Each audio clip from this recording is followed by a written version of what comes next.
Trust us, there's absolutely no scuff ever involved in anything that we do.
All right, and with that, we'll go over our kind of tiers here real quick, which are in the process of being edited as we speak.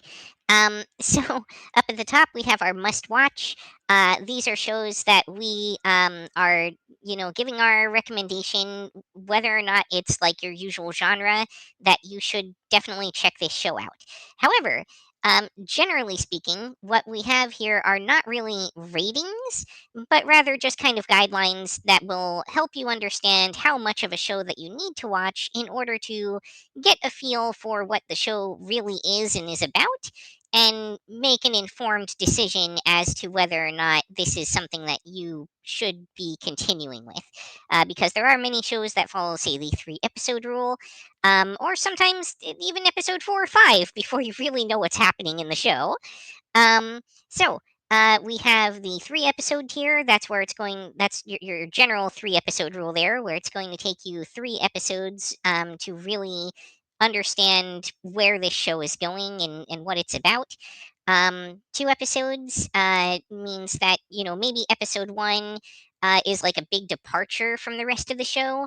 And once you watch episode 2, you'll have a feel for, what's really happening there. 1 episode are shows that are just, right off the bat, are exactly what they look like they are. So you don't really need to watch more of it to make a firm judgment as to whether or not it's for you. And then what is spick?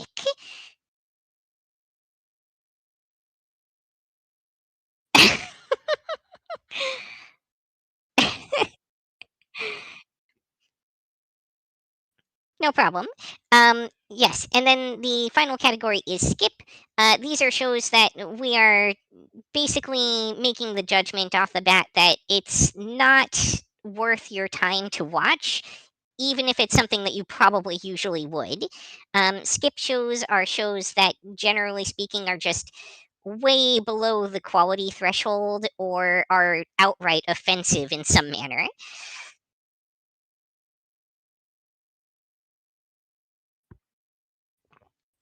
It's entirely possible.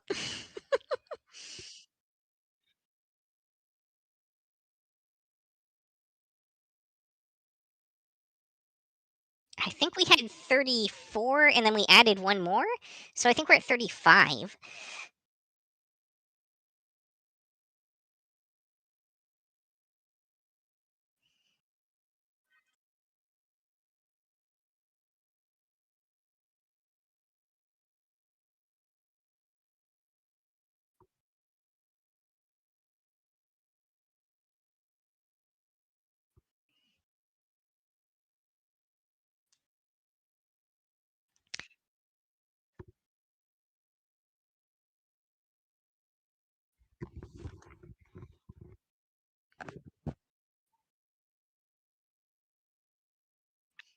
And that someone else is probably going to be me, at least as far as this stream is concerned, because that's usually the section of stuff that I pick up and cover. So I definitely am usually the catch-all for our slice of life and rom-com and romance type shows. But we also have a lot of overlap when it comes to things like fantasy and isekai.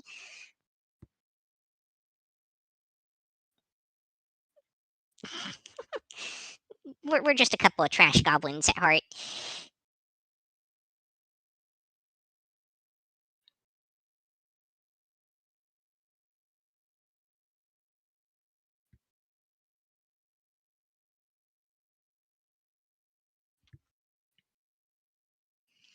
All right, we are starting off with, bring it up here, a gatherer's adventure in isekai. Speaking of isekai trash,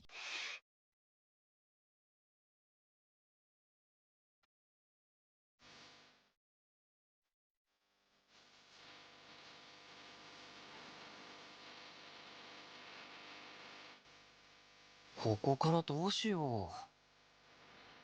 探査魔法発動。 now they're just using the opening theme.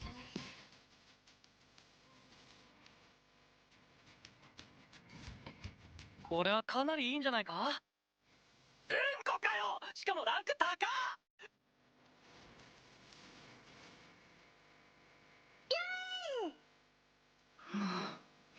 が食うておらん。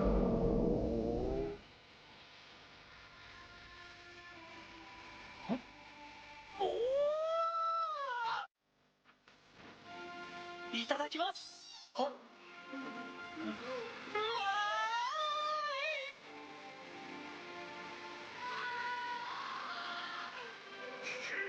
い。ワイル話を。おお。なんだこれ。こんな綺麗な水初めて見た。じゃん。テレビアニメ素材採取家の異世界旅行記2025年10月より放送開始。異世界最高。 And this sort of thing is why we usually are not able to use the raw VODs for these.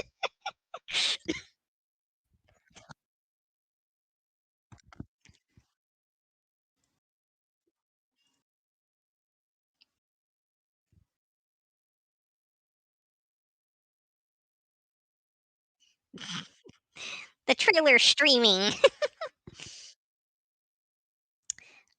All right. The best thing I can say about the animation of the show is that it doesn't use ugly CG. Uh, and this show is something where just stuff happens constantly, not necessarily connected to each other. Um,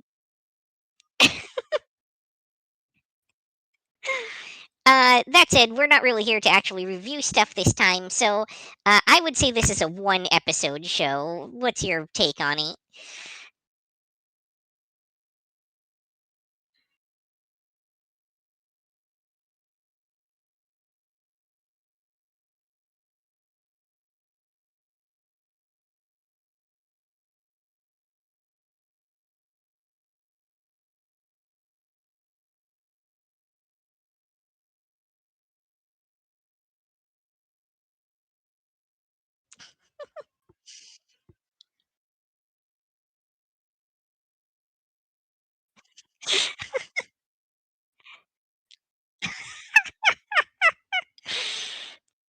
Yeah, yeah, it's not that stupid robot bird from that Billy anime a few seasons back.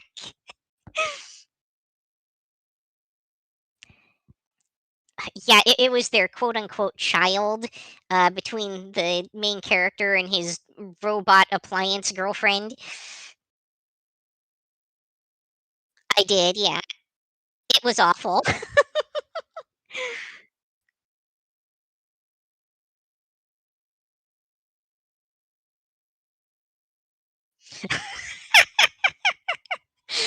Oh boy. Well, on a scale of Snarf to Pikachu, I would say this mascot is like an Alf.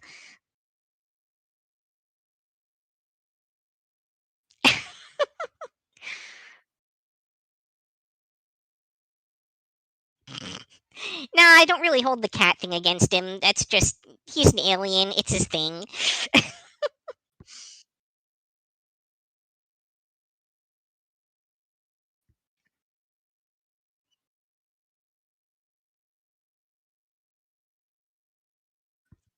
I, I think you can actually.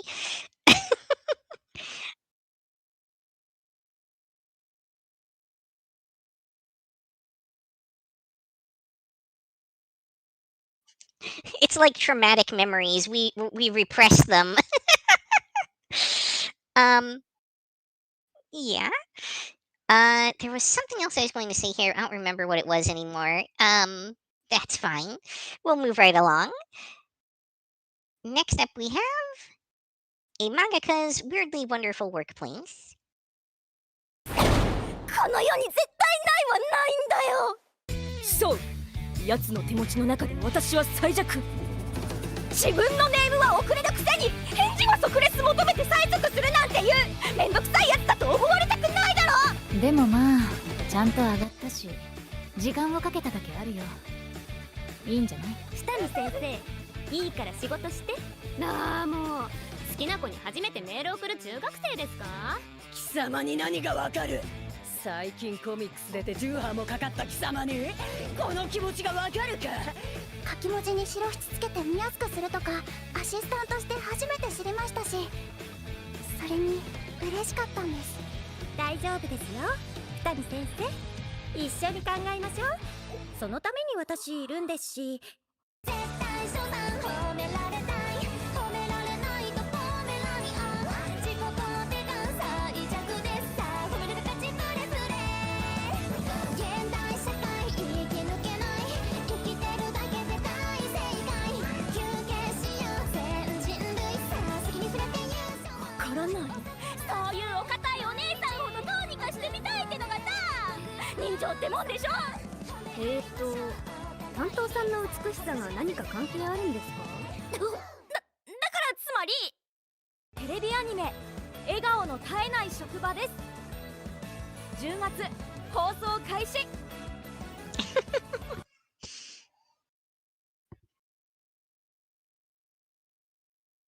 Oops.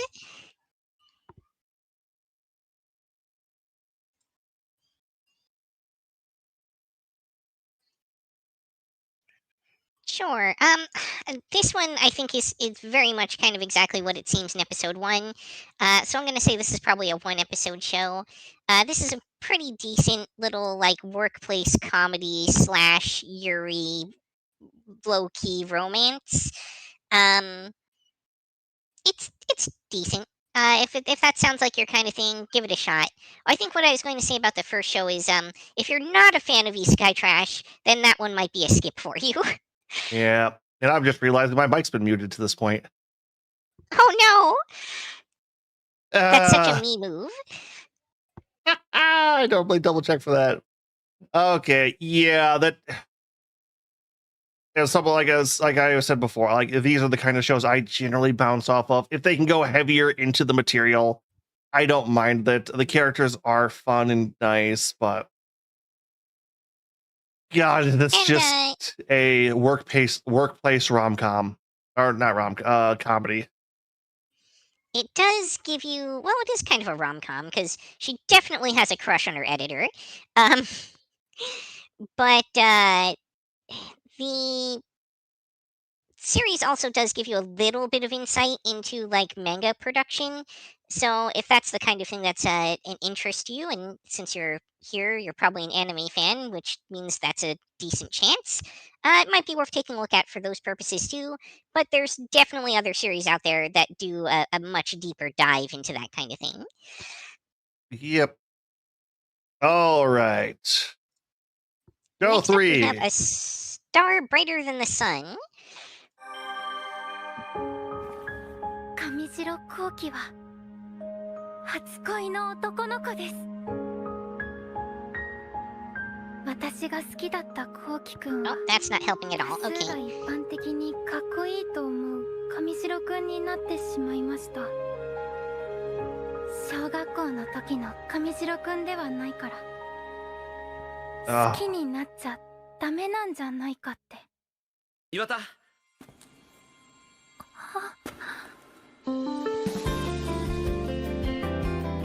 と心の奥にしまってきた。口に出すことをしなかった。少しずつ自分のペースで無理めの恋に挑戦してみようと思う。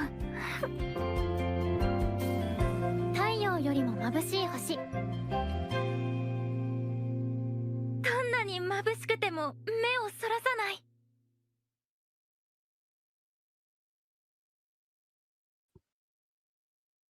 Okay, this is an Amazon Prime show to differentiate. Most of these will be Crunchyroll. We'll try to point out if it's not or if it has multiple streaming sites. Yuki, did you happen to get this one, or is this one on my plate because of the Amazon stuff? No, I watched episode 1 at least. Like, yeah, I do tend to not get to Amazon stuff as quickly for sure. But I will be trying to cover this one because it's definitely not in your wheelhouse. Oh my god! Like I'll go over this later, but I brought a friend over to help me through this one, and we watched that after watching the first 3 episodes of a different series, and let me tell you, we were both struggling with that one. Yeah, I would say even by like romance anime standards, this one's like mediocre. It's not bad. It's not the worst, but Half it's of the first definitely episode not, is flashback. it's definitely not on the high end either. I think I can't speak to it because I haven't actually watched past episode 1 yet, but I get the distinct feeling that this one's probably a 1 episode show. The only reason I want to say 2 is because the first half of episode 1 is all flashbacks. We're like, oh, this is why this girl likes this. It's like, no, don't give us all of the reasons why she likes the dude so much. Episode 1 in like flashback bombard, because it's not like a solid flash. It's like jumping between like their like grades, like or like first 5 years of like elementary school or grade school, like their young years at schools. It's like, why? Like, you spread this out, like you give us the feel. It's like, no. I'm gonna tell you, like, it's lore dumping in a front load, right? Like, on a rom-com. Do it more A high school organically. fucking rom-com. I wouldn't even say it's a rom-com. I think this one's just a straight romance. You might be right on that one. You can put it in 2 episodes if you want. No, I just can't. I think 1 is right because I don't like even further on. Nothing changed. It's just, but I'm going to tell you what show I watched before this to give you the idea of the whiplash we got. Okay. Once we get to that show. Okay. All right. Well, next up we have a wild last boss appeared. 最後まで粘ったのに俺のルファス。俺ルファスになってね。ルファス様、200年の間ずっとルファス様のご帰還をお待ちしていました。ディーナよ、ヨガ You done got gender swapped. 教えてくれぬか。はい。12星点は全員健在です。 Oh yeah. Did you get to the frog joke in this? I did, yes. Very Jurassic Park.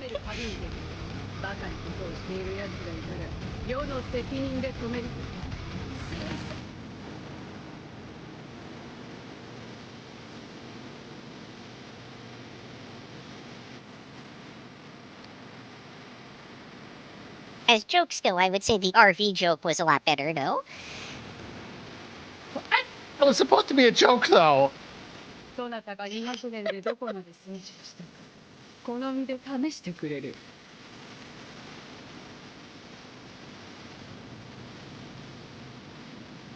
そなたの全力、世が受け止めてみせよう。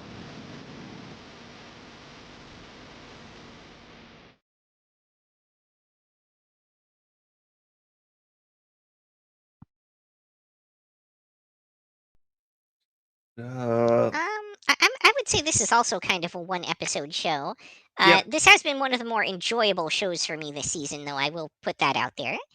Yep, this is another isekai pseudo Overlord style, where character gets imported into game-esque world with all of their NPCs kind of about and stuff. A little more to the plot, which we would try to be as spoiler-free as we can here. It's not the plot summary, but it's very much that. There's a little bit of gender bending jokes going on since he had a female avatar. A little bit of nice world building, a little bit of mystery tied in, but this is very much in the isekai slop category of power fantasies. It's very well done. It probably has one of my 2 favorite openings from this season. Interesting. I remember its opening being decent, but not like amazing. I'm a sucker for butt rock, so That's fair. Also, it has Tanaka. Tanaka. Yeah, that was the golem's name. Oh, right. In the minute after, like, it took my brain a second to realize what you were talking about, but once it clicked, it was like, oh, right, that. Yeah, it does manage to balance a lot of its humor, action, and character building pretty nice. It's, like I said, it's nothing great, but overall, it's been one of the best well-rounded shows I've been liking this season. It managed to keep me on it's definitely entertained. decent. It's certainly not at true like Overlord tier level. Like, I don't think we're gonna see this become a huge franchise or anything, but it's definitely a decent watch. Yep. A lot of stuff you can just pick up once or twice this season so far, but all right. Anything else you got, Yuki? Nope. Just moving on to Cat's Eye. This one I didn't even. Oh, that's right. It's a Hulu show, not a Prime show. So full disclosure, I did cancel my Hulu subscription. So I'm definitely not covering any Hulu shows this season. It's only this one, so. 捕まえてやる。来い、キャッツアイ。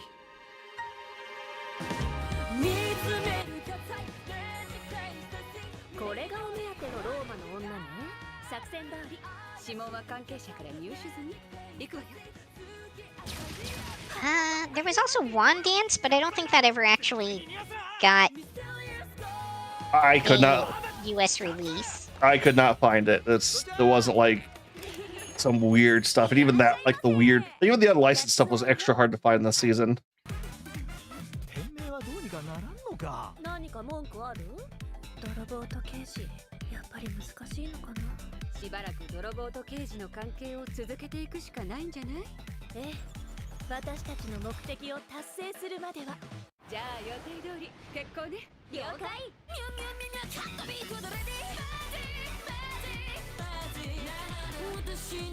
Is this like a remake of an 80s anime or something? Yes. Okay, that explains a lot. Yep. There's some stuff I actually get to go over with this one. I'm waiting for the end, but どうするキャッツアイ。逃げ場はないぞ。ごめん、どうしよう。それでも私全部取り戻そう。世界中に散らばっているパパの絵。これで役者が揃った。行くわよ。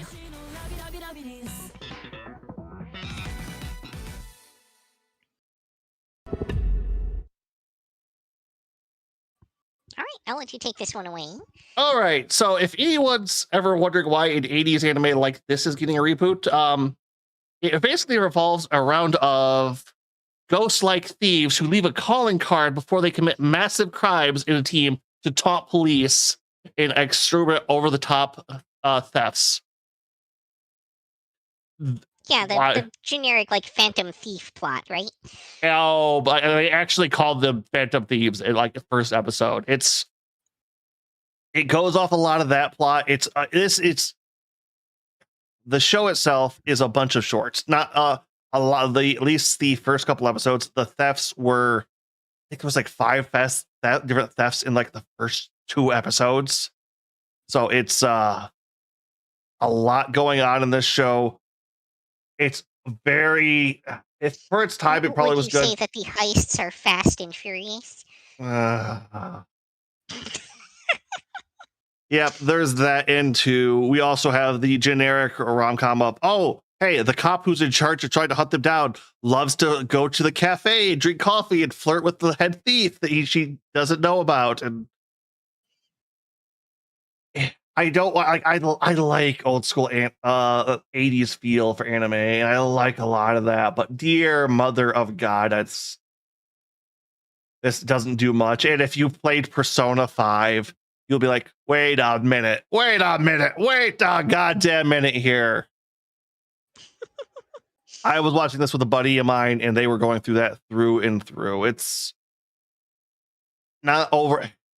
The other thing I really disliked about I'm trying not to go too much into it, do that, but 80s anime generally needs to have a either extreme PG-13 feel or an R feel to really get the most out of it. Other, it just kind of feels janky and tropey.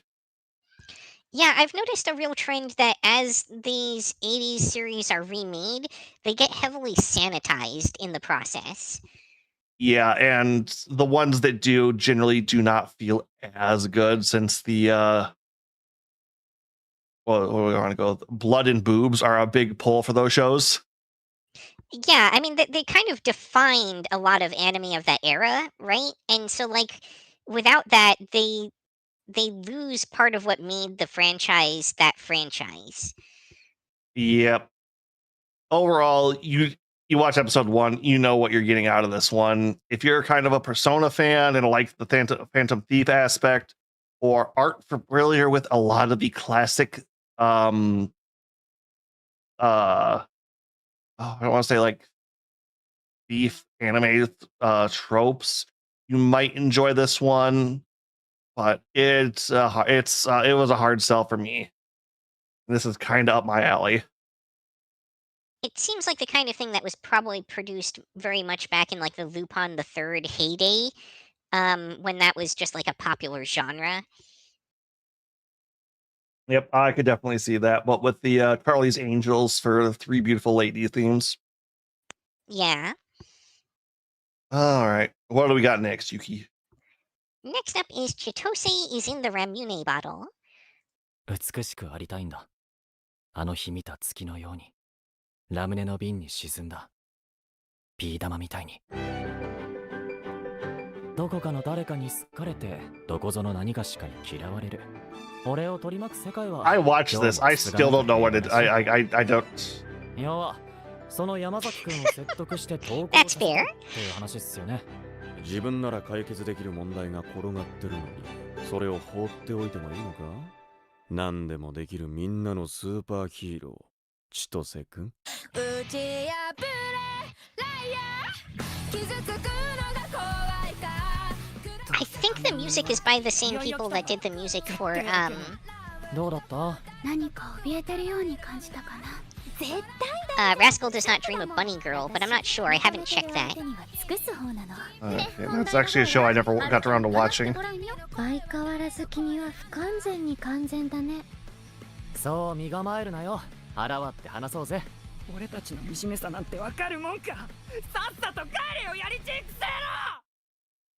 ろ。俺だって本当はそっち側に行きたかったよ。それでいいんだな。本当の優しさって Well, the ending theme is definitely by someone different. 本当にそれしか手がない時は話してよ。調子乗んなよ、千歳。君も私もこうやって大人になっていくのかもしれない。動け、この足。まっすぐ前を見ろ。これはエールだ。進め、振り返るな。失敗して傷ついても戻らないと誓ったんだ。はあ、食いしばってまっすぐ生きようとしてる人間の方が100倍素敵だってことだ。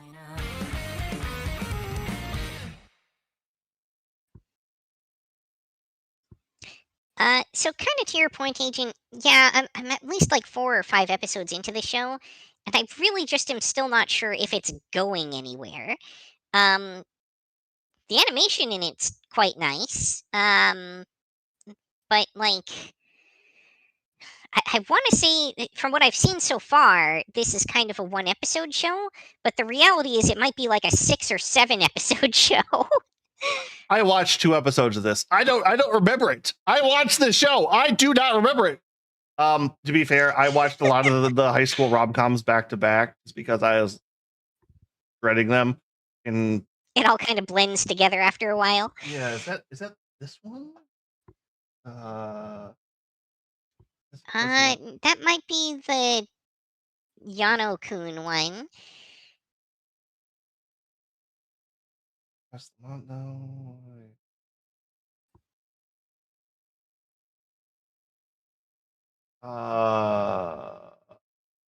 Oh, here it Did is. it not Here it make is. it on the list? It's Okay.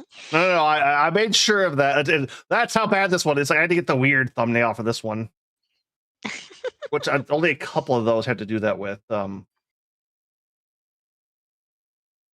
Yes, if you could also see our thumbnails, like I think we've done it in a couple other streams. Crunchyroll and a couple other sites do like to go above and beyond with the way they word their shows. If they do that, we will put them on here as these shows, as you can see with Adventure in Isekai and a couple of the ones down here. If they do not, I have to default to something else. And yeah, I couldn't even find like the widescreen one for this sucker. Like I said, I don't even, I can't tell you what the show's about. I've watched at least 2 episodes of this. I don't remember it. I watched it this week. It doesn't seem to have a central plot so far as I've gotten into the show, which might be part of that. No, I can't. Melancholy is it's also something I bounced off of. This no, okay. Yeah, no, it is in that same kind of show as like Suzumiya Haruhi, but probably not as good. All right. Anyway, next up we have Dad is a hero, Mom is a spirit, I am a reincarnator. 母様、この腹黒さんは誰ですか？次の王様よ。その昔、何代か前に精霊の怒りを買い、王族は呪いを受けることになったのよ。以来王家は毎年精霊祭という名のお祭りをするの。精霊に許してほしいと願ってね。でも年月が経って、自分たちの先祖が精霊の怒りを買った理由すら忘れてしまった。呪い。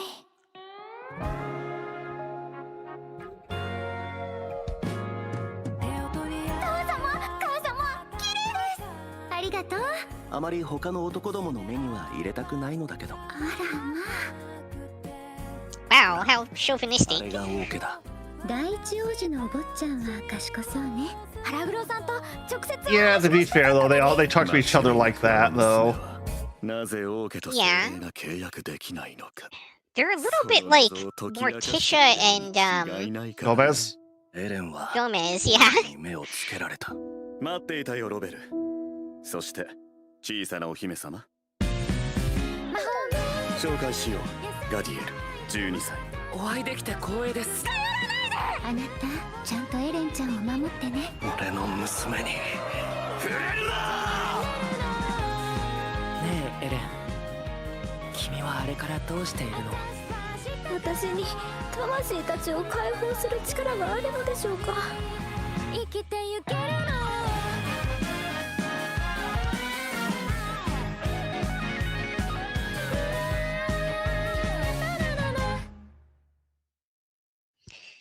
So as far as isekai trash goes, I would say this one is arguably objectively worse than Adventure in Isekai. Yeah, okay, I'll give you that. I forget this is an isekai most of the time when I'm watching it though.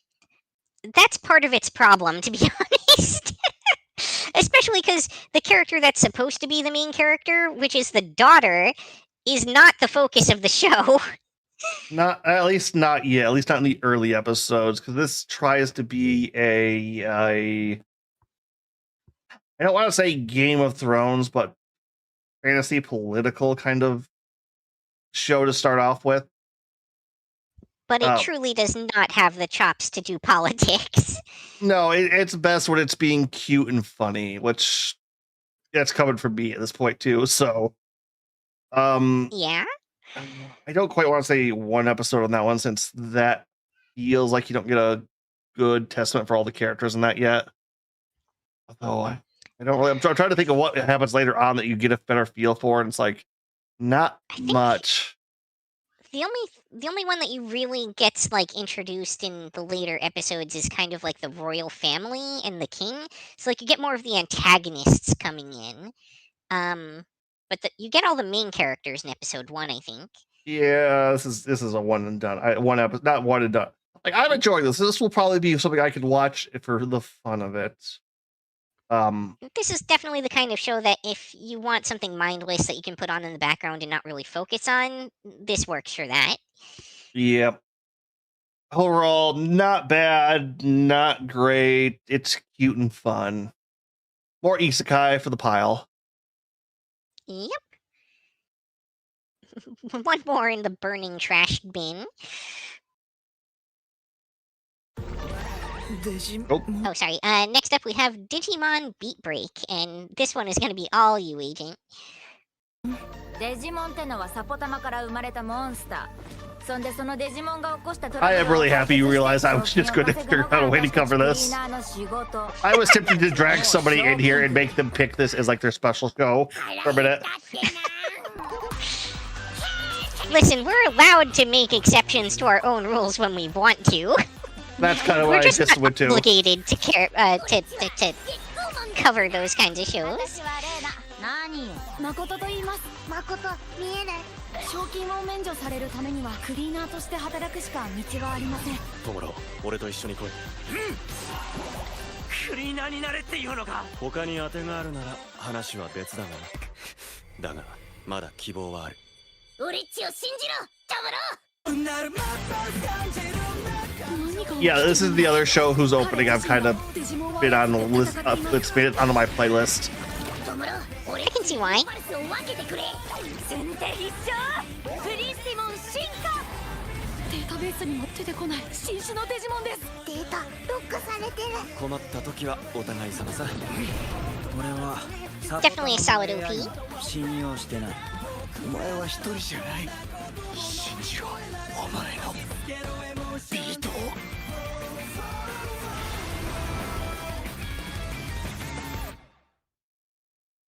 I half expect that lizard to turn into a stacked chick when it digivolves. No, it's definitely in the giant robot category Okay. or like medieval knight thing. All right, Digimon Beat Break. Now, like I said before, we try not to cover anything directly sequelizing, spin-off, or something like that. Beat Break is a clean cut from the rest of the Digimon franchise, like a lot of it shows. So if you know absolutely nothing about Digimon, great. The show doesn't expect you. That's what this show expects you to know. That being said, don't, like I said, do not feel intimidated by not knowing anything about Digimon. This is a shonen. Oh, what's that genre where they all have the partner that powers up? I feel like I want to count that to Digimon, but like buddy battle or something. Yeah, I feel like there should be a subgenre for it, but I don't think there is. I mean, there is kind of like the like sort of Pokemon-esque shows do all have their own kind of subgenre. That's like the buddy monster or monster battler subgenre. Yeah, this show overall, I mean, it's a shonen, but it's a bit darker. It's all the characters have been really well written. All of the side character, none of the goddamn mascot characters are into that annoying, irritating bit. Heck, the main character who comes off as this hyper energetic, food loving gremlin, which is generally this is gonna be the annoying trope loving thing, is just enjoyable. It's like he's irritating the main character just enough to be endearing without going into the point of, God damn it, get him off the screen. I hate this guy. That being said, this probably will be a longer show, and I do think 2 episodes are what is needed on this one, like solidly 2 episodes. Because episode 1 only introduces your main characters and a little bit of the main plot, where 2 starts getting the supporting cast introduced and how the story progression is going to unfold for you. I'm assuming you're not even bothering to watch this. I'm just going to be locked into it, are you, Yuki? Yeah, no. I figured you've got this one covered solidly, and frankly, I've got my work cut out for me with the sheer number of series. Yeah, no, I don't like if you need to lead on me for anything this season, just let me know, because I know there's I the eye glaze I had from the rom-coms this season were was going pretty strong there for a minute, but 2 episodes. I'm counting against my bias to not throw this into the must-watch. But give it a try. It's fun. If you like Digimon, you'll love this. If you've never even heard of the franchise, you'll probably still like this. As long as you're a shonen fan, you like those battle things, and you like a main character that can kind of overcome his own trauma and personality quirks. All right. Next up, we have Disney Twisted Wonderland, the animation episode of Heart's Labule trailer. Okay. We can watch it, but I actually did not put this on the list since it dropped like this week. No worries. We can put this one in like the skip or something because I certainly didn't watch it either. Since this is a Disney specific show, I didn't have access to it. Yep. あなたは知っていますか？ディズニーの魅力的な悪役たちの真の姿を。これはディズニーヴィランズにインスパイアされた物語。その日、俺はいつものように稽古を終えてまっすぐ帰るはずだった。なんだここ。ここは名門魔法師養成学校です。生徒は7つの寮に割り振られ魔法の研鑽を積むのです。魔法 So it's Disney villain Harry Potter. I'm glad you came to that same conclusion I did. Plus Kingdom Hearts.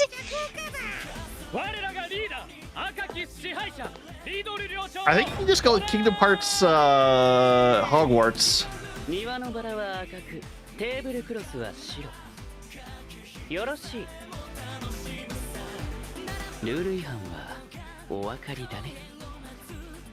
返事ははい寮長。はい寮長。何の冗談？ハートの女王知らねえの？俺は絶対に退学させられるわけにはいかないんだ。この寮にいるからにはルールに従ってもらわないと。うちの寮の奴らが迷惑かけて悪いな。一体なんてことをしてくれたんだい。第562条、これは重大なルール違反だ。僕に従えないのならまとめて首をはねてやれ。 Off with their heads. There's a lot of fun you could do with this concept. 僕が正しいはず。 Okay, that was a weird shot. Yeah, that's the other problem. It's like the anime aesthetic against classic Disney also is a bit Not only that, but it made it look like this anime Bishi boy is like pining for the Queen of Hearts. Disney villain Queen of Hearts. I think he is, though. Once again, I have not been able to catch this one because its release date was just so.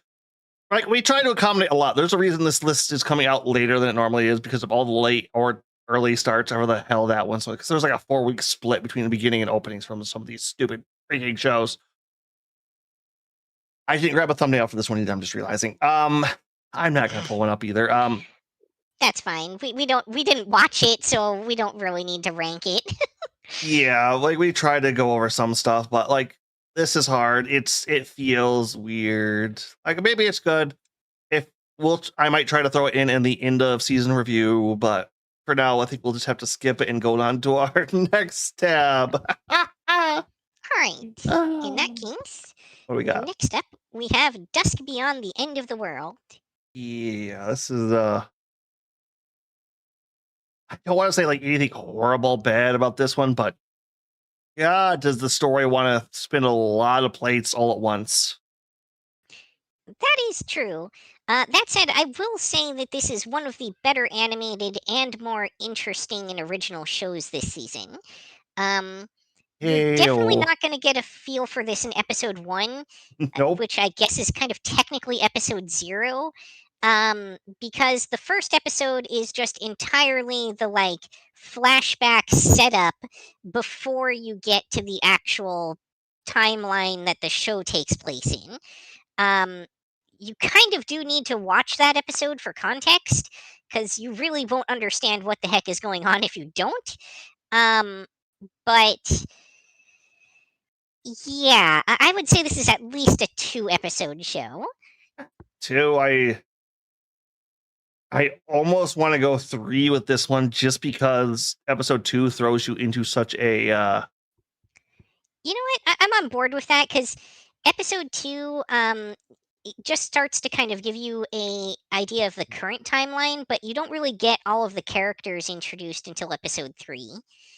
yeah, so this kind of would be a post-apocalyptic show with advanced tech kind of floating around, but a lot of rural trade villages. It's a post-apocalyptic dystopia show. Oops, my girlfriend caused the apocalypse. Or something, or the church did, because religion also is a heavy part. It's a little piece of me just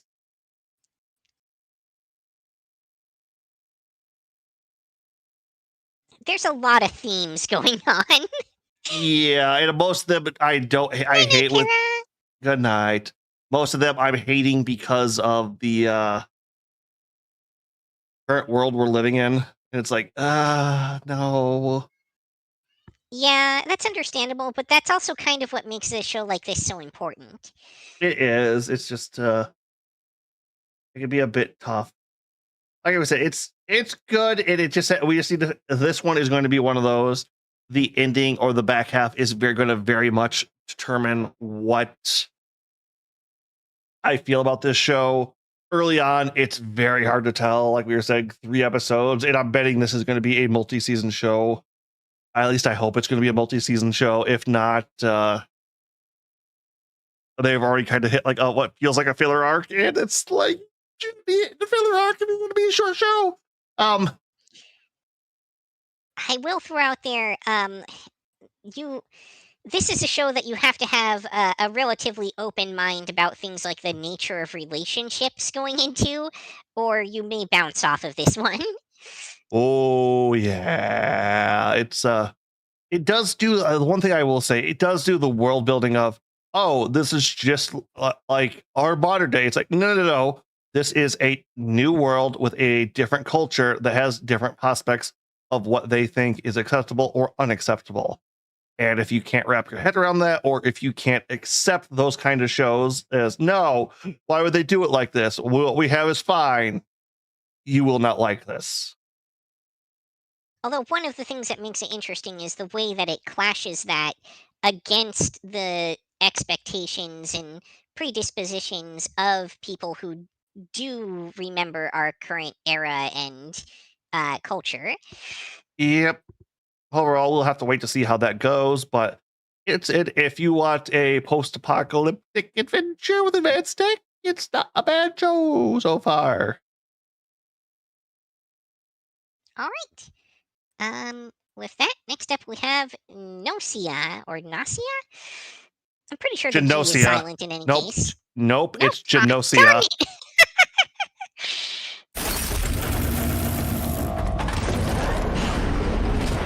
Oh, have you watched this one at all, Yuki?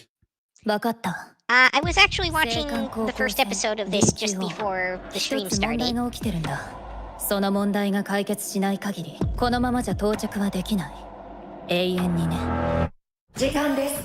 会議を始めてください。これから会う3人のうち1人は人間じゃない。グノーシアになった者は人を襲い消滅させるの。そのグノーシアがこの中にいる。会議で1人を選んでコールドスリープし、グノーシアを凍らせられればハッピーエンド。間違えればバッドエン。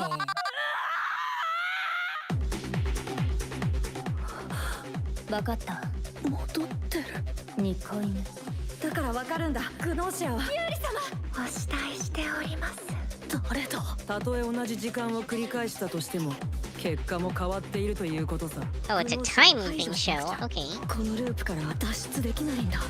始めようか。私たちが生き残るための話し合いを。どこかにいる私たちを狂わせる何かが。疑うな。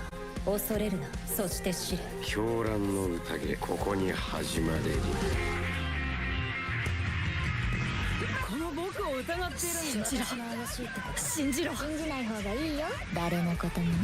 君を助けたい。何も知らないのですね。話の場にアンダースタンド。納得できない。また会えるといいね。次は審判の時間です。フロースタグラーセア。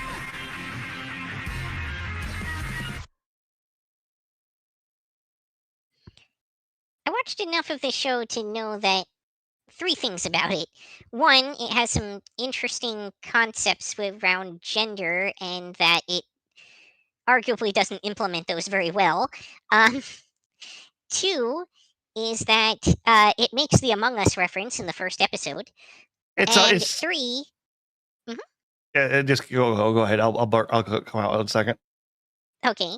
And 3, the entire premise of this show is stupid and makes no sense because they're putting everyone into cold sleep instead of killing them, which means that hypothetically, if they were down to like 3 people left and they still hadn't eliminated the person, they could just wake up the darn people who are already in cold sleep, even though that comes with some risks, and use the people that they woke up that they already eliminated as the possibility, and then just freeze the 3 people that are left, and you've eliminated the threat. Oh no, they do break a reference that they don't have the tech to wake them up on the ship. Okay. That helps a little. That being said, this is Among Us the anime. They say werewolf game, and maybe in Japan Among Us didn't take it off like it did in other parts of the world during the lockdown that still feels like it only just happened. I suspect it did because it was really popular among the Japanese VTubers. Okay, yeah, this is Among Us the anime. And if you ever see somebody break down the plot of Among Us, like, oh, why does the sensor only work when it's outside the ship? Don't ask that. Well, why can the computer tell that there's one on the ship but not tell which one it is? Don't ask that. Yeah. Why don't they do something X? It's like, don't apply logic. This is a murder mystery show with a plot of a video game that we're all kind of pseudo aware of or semi understand, and it's trying to have a fun time with wacky and zany characters. That being said, you have to watch 3 episodes of this because the 3rd episode ends on a big plot twist, because one thing they did say, it's Among Us, so figure out who the alien is. Oh, what if you get it wrong? Well, you die. Well, what happens when you die? It's a time loop. Okay, well, what happens if they win? And that's where episode 3 kicks us off on. It took him a few tries to get to the victory screen. He's not very good at social dynamic situations, which there's it's kind of a problem when you're in this kind of situation. Yeah. That being said, it's if you realize what this show is trying to do and don't mind being able to flip that logic sense of your brain off, and just kind of like these characters trying to do these weird mysteries with this forced world mechanics placed upon them, it's okay. There's a lot of weird stuff in this. And I don't know if that helps it or hurts it.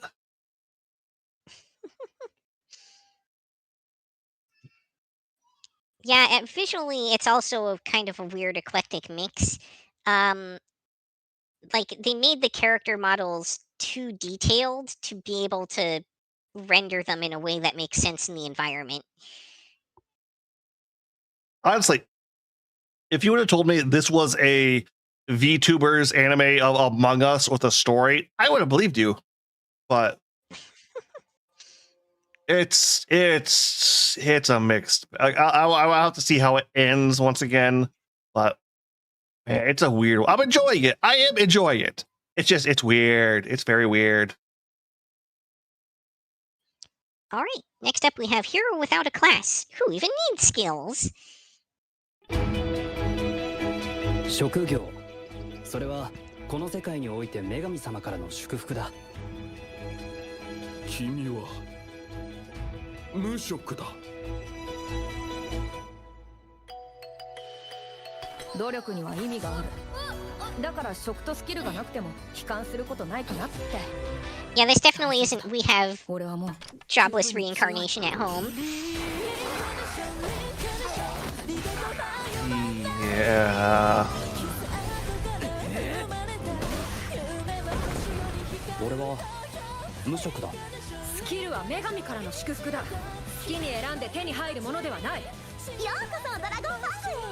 アレルさんを仲間として歓迎します。強いやつと戦ってもっと強くなる。そのために俺はこの町に来たんだ。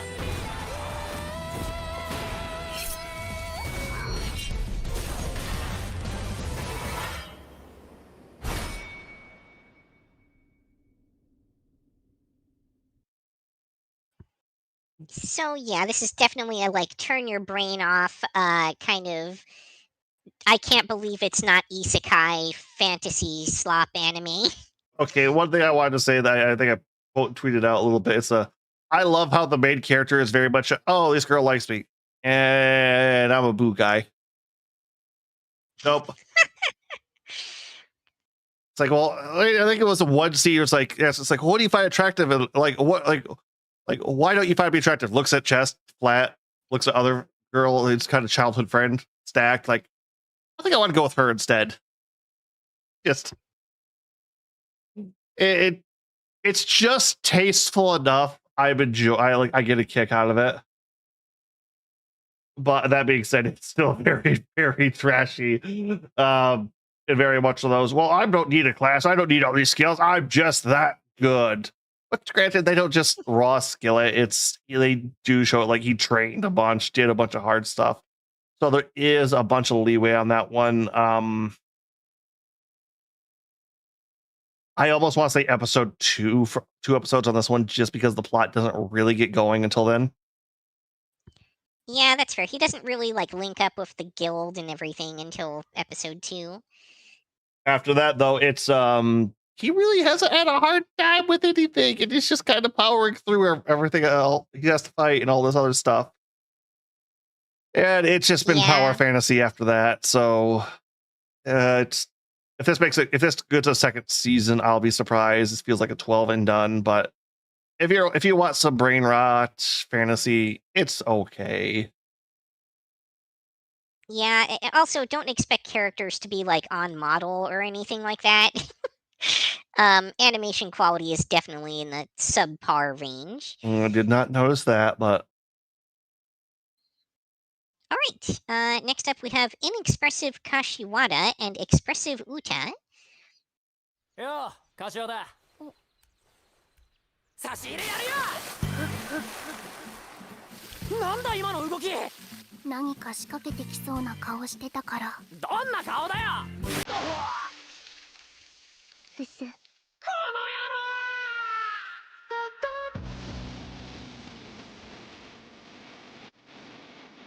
今日こそは顔に出させてやれ。の野郎。笑ってやがる。いつの間に柏田さんの ID 知ったのに。太田、何やってんの？好きだからちょっかい出しちゃうんだって。ちげえよ。あげる。よかったら食べて。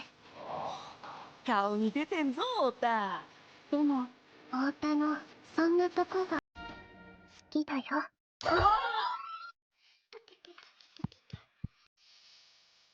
Naruto run away.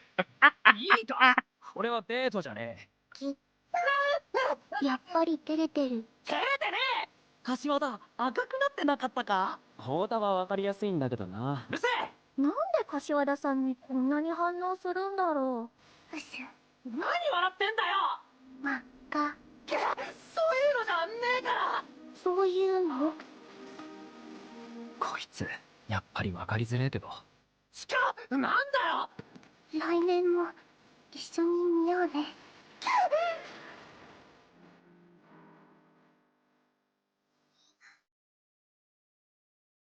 Yeah, so this is like a C- rom-com.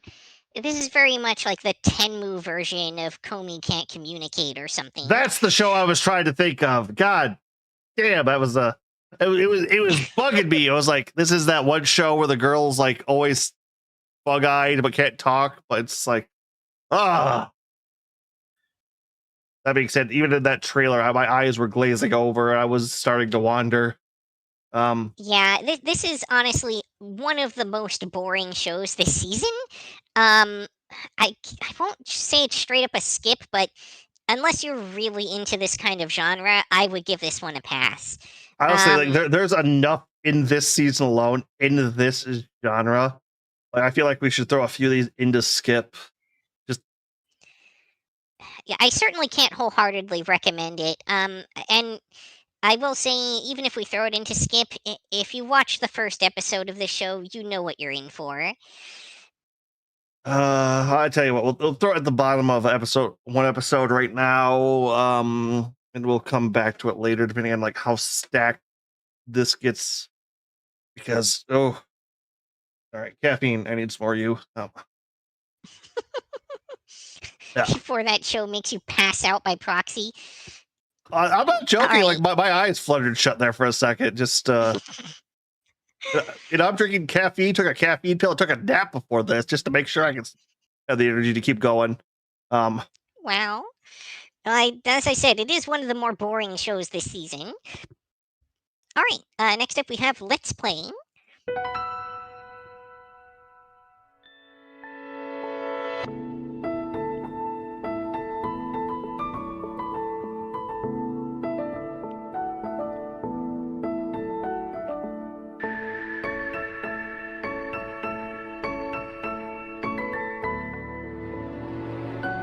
Did you grab the trailer for the webtoon, Yuki?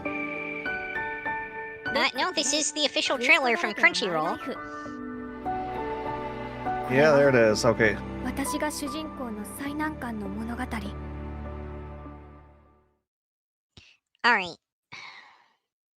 All right, so out there, this show should be a slam dunk for me because it is about it's like a rom-com about a gamer girl.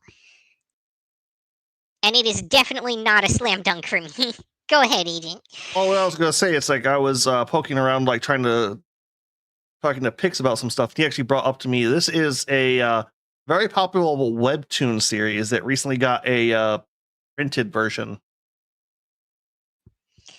So, this anime, it bothers me on a number of levels.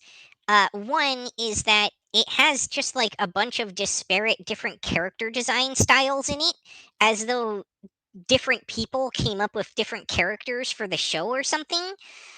And so you've got like one character that looks like she's out of some kind of like she looks like the mom from an 80s magical girl cartoon. And then you've got another who looks like they're from, some kind of modern era streamer on YouTube. And then you've got like the handsome Bishi guy who like they're all different art styles. It doesn't make any sense. I like the English butler. I haven't even so, but I think the bigger problem that I have with this show is that you cannot relate to this main character. She is a rich, trust fund baby whose dad is the CEO of her company, has multiple suitors trying to get her to go out with them or showing interest in her.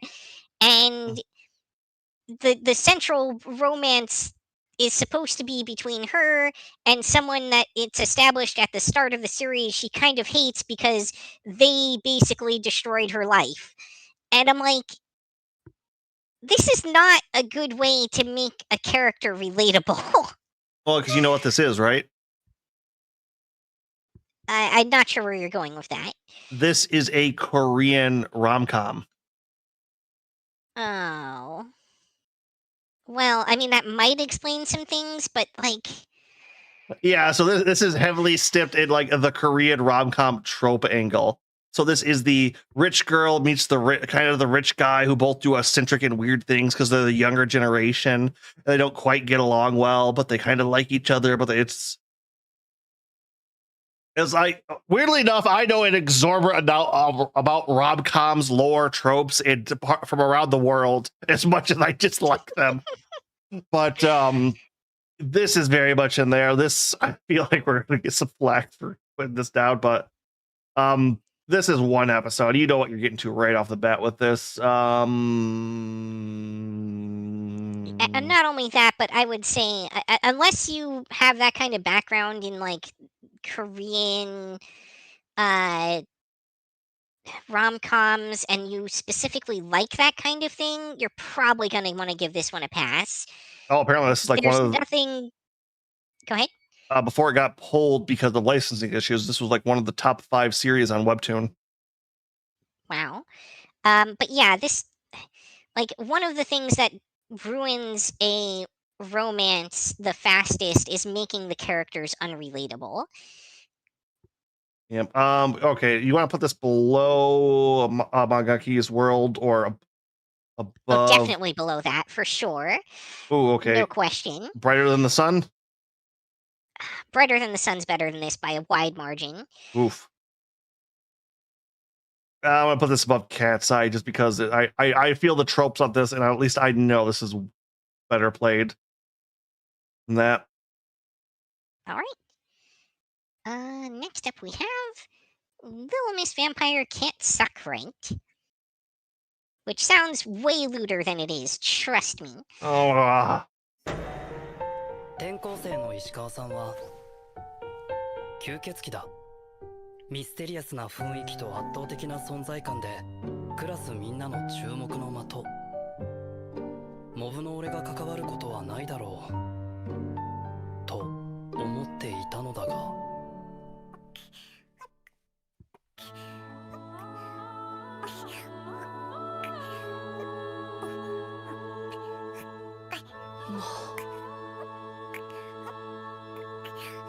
ママになっちゃう。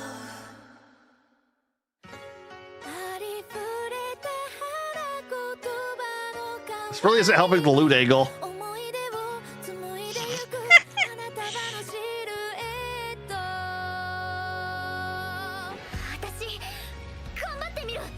俺で練習するっていうのはどうかな。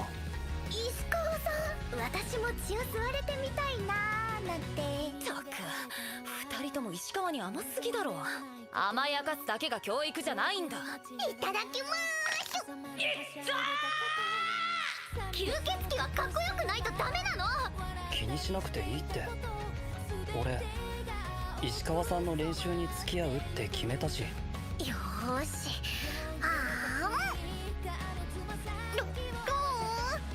そう、その調子だよ石川さん。テレビアニメ「ちゃんと吸えない吸血鬼ちゃん」10月放送開始。 Yeah. So, this show is definitely not amazing, but at least the main character's cute. You definitely know what you're in for by episode 1. I once again, I know I'm not the rom-com guy, and I have to lean on you for a bit, but I did go through a bunch of these. The only reason they have the vampire aspect is here is so they can do jokes every so often and kind of have a reason for the main character. To me, it's I hate it when a show builds a premise, front loads their premise into their title, does all this stuff to show this premise, and then does the absolute minimum with that premise. Yeah, it's more just kind of like a skin on the show than it is like a part of the substance. That being said, I like it better than I did Brighter Than the Sun, just because at least it had a premise. And at least it was vaguely seasonally appropriate for the October release schedule. Fall release is a bit weird, but yeah, I'll give you that too.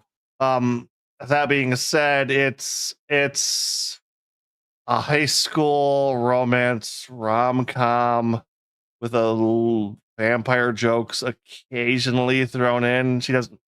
There's no drawbacks to the vampire. Just like, oh hey, she's a vampire. She needs blood. She has kind of cool powers, but none of the negatives either. So there's like no drama on that end. She can just fly. I think she was super strong, and a couple definitely other super fast.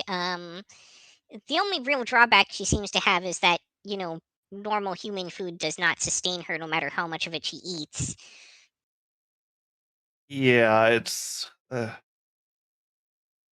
But they that's wanted really to more just a plot device.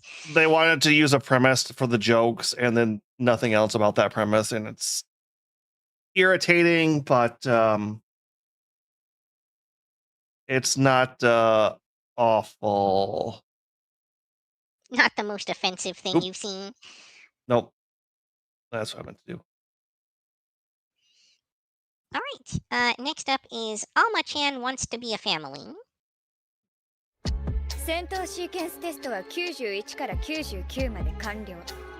一般知識日常会話も問題ない。ようやくだ。せいぜい協力し合いましょう。各部動作問題ありません。次の指示を。お父さん、お母さん。お父さん？一般的なデータと照合します。よろしくお願いします。お父さん。何が家族だ、何が娘だ。すべては目的を叶えるための道具。え？はあ？夫婦の話？何言って？一般的には生み出してくれた男女を父、母と呼称すると言います。お父さんとお母さんを認識しました。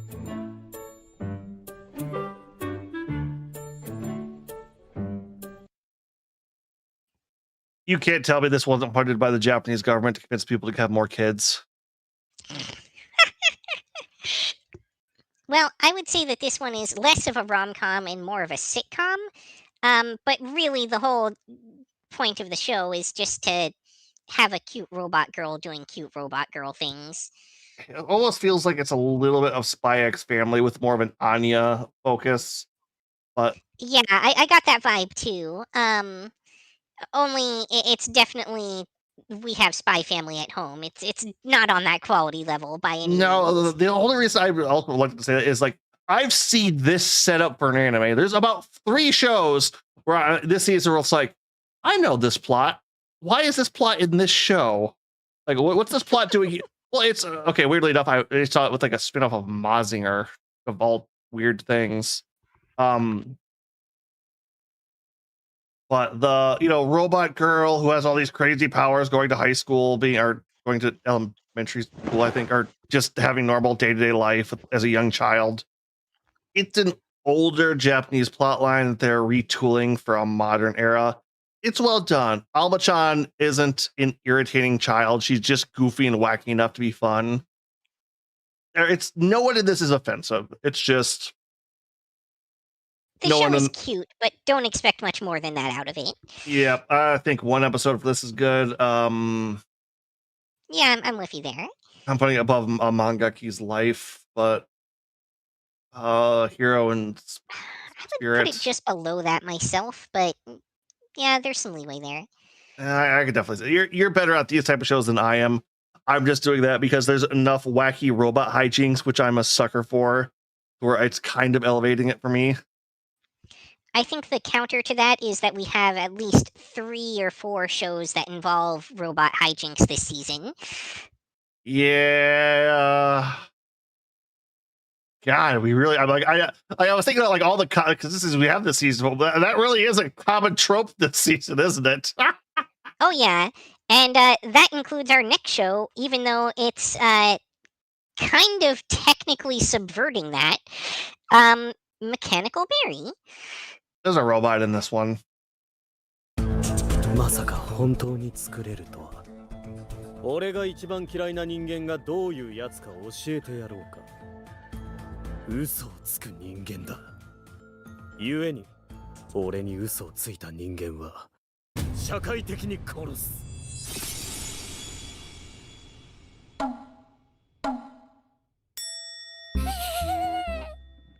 んなの聞いてない。いくら私が人間らしくないとはいえ、こんなのバレるに決まってる。殺され。すげえ。ロボットのメイドさんとかマジすげえ。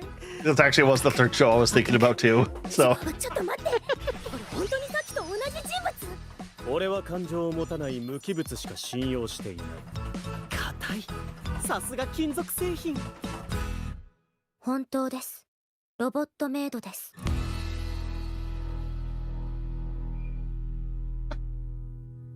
俺はその無表情な顔も可愛いと思っているぞ。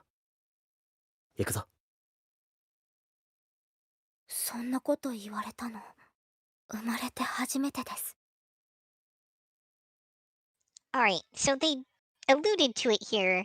It's a little bit of a spoiler, but not exactly since they kind of said it anyway.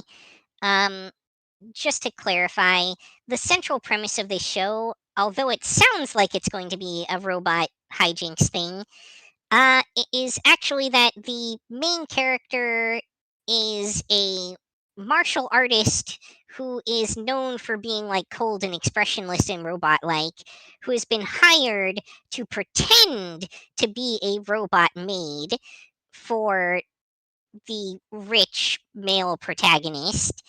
AI is not there yet, but we can have a human pretending to AI. Who will execute anyone who lies to him. So now that she's been brought into this plot, she has to act the part no matter what.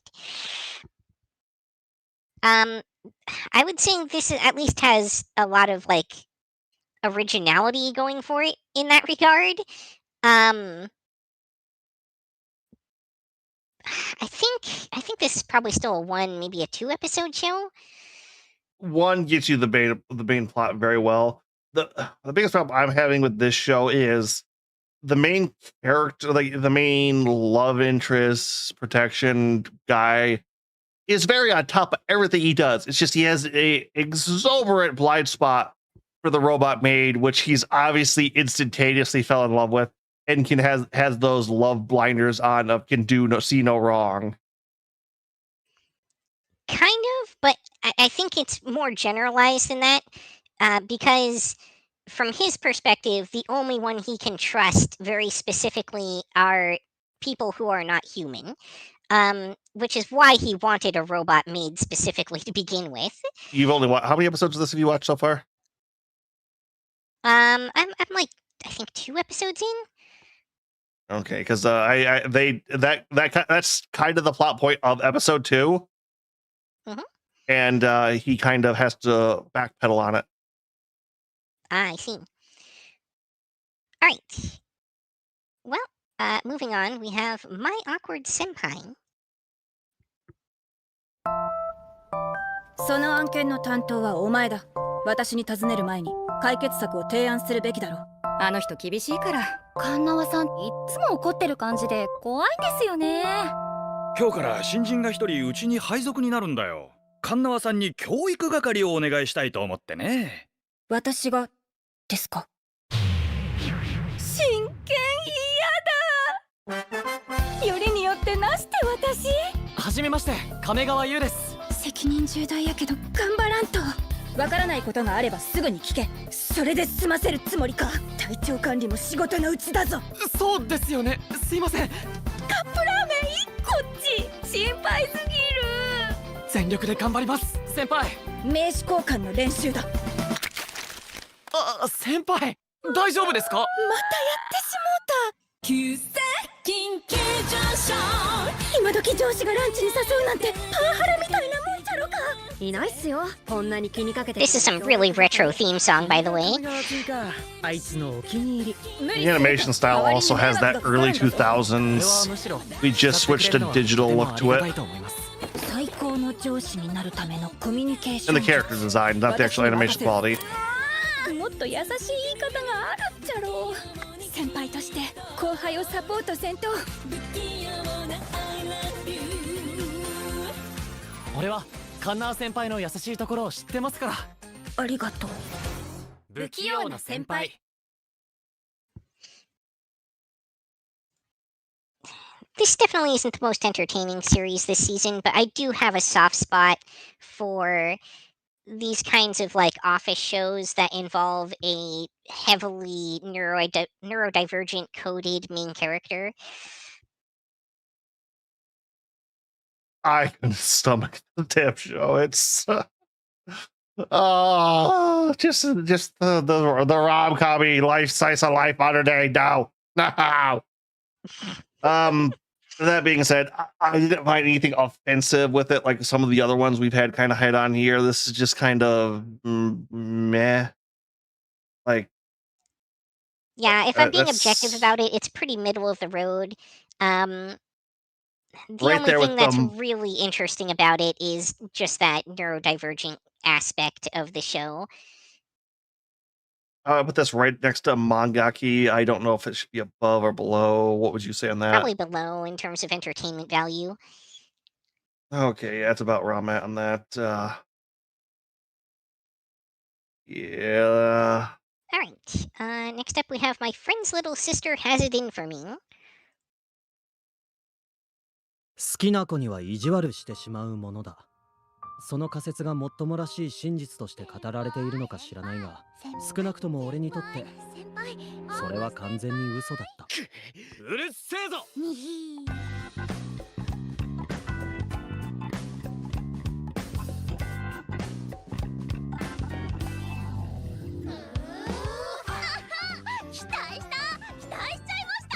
Let's say a cringy rom-com. お前何してくれるんだバカ。あのうざがらみは絶対。 It's also technically a workplace 変態トイレマジ anime. でも仲良くしたりしないからこっち見ないで。へえ、まるでラブコメの主人公みたいだね。時間を守 They れ said ない it twice in the trailer. 荷物をまとめて消えなさい。離れろ。分かってるなら黙れアホ。言葉もないってやつです。聞いちゃいますそれ。本当に聞いちゃいます。いや、どうでもいい。あっはー、本当心の底から無関心なやつ来ました。うっぜ。 Mother of Objectively, the trope. show is trash, but I will say it is one of the more entertaining rom-coms I've watched this season. The tropes are heavy with this one. Oh yes. I want to throw this just right in the God, there's just a lot of it's what it says in the cover of these shows. There is kind of a twist that reveals itself in like episode 2. So I would say this is probably a 2-episode show just based on that. Yeah, that's what I was gonna say, because if I remembered correctly, there was something about that in there. We don't want to go into spoilers, but yeah, also incredibly not Ichi or lewd for some reason. Just I mean, it is, but in the most tame possible way. Yeah, no, it's like I was expecting a lot.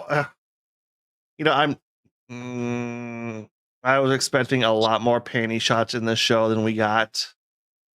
Yeah, no, it's very tongue-in-cheek ecchi. Like it's that kind of content while fully clothed.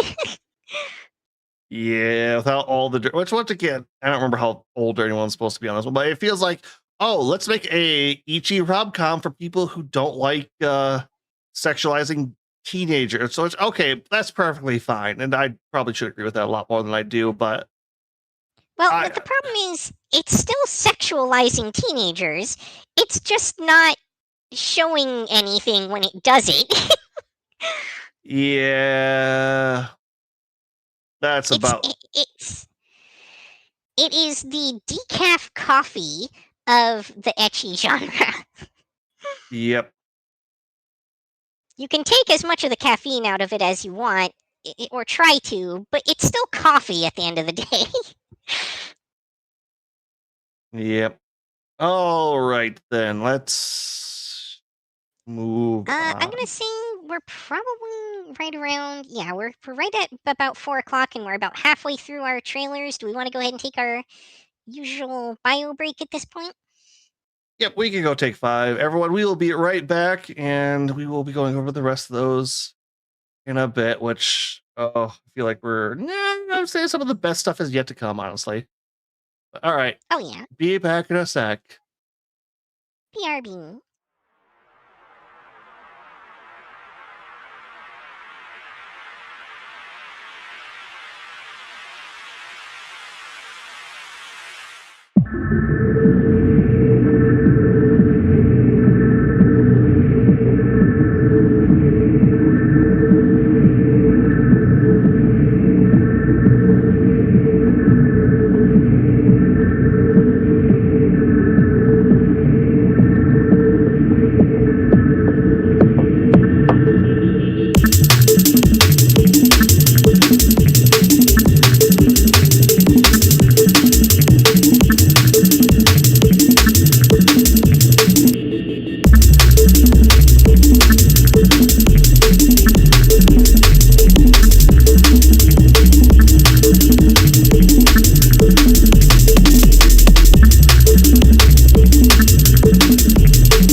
you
And welcome back, everybody.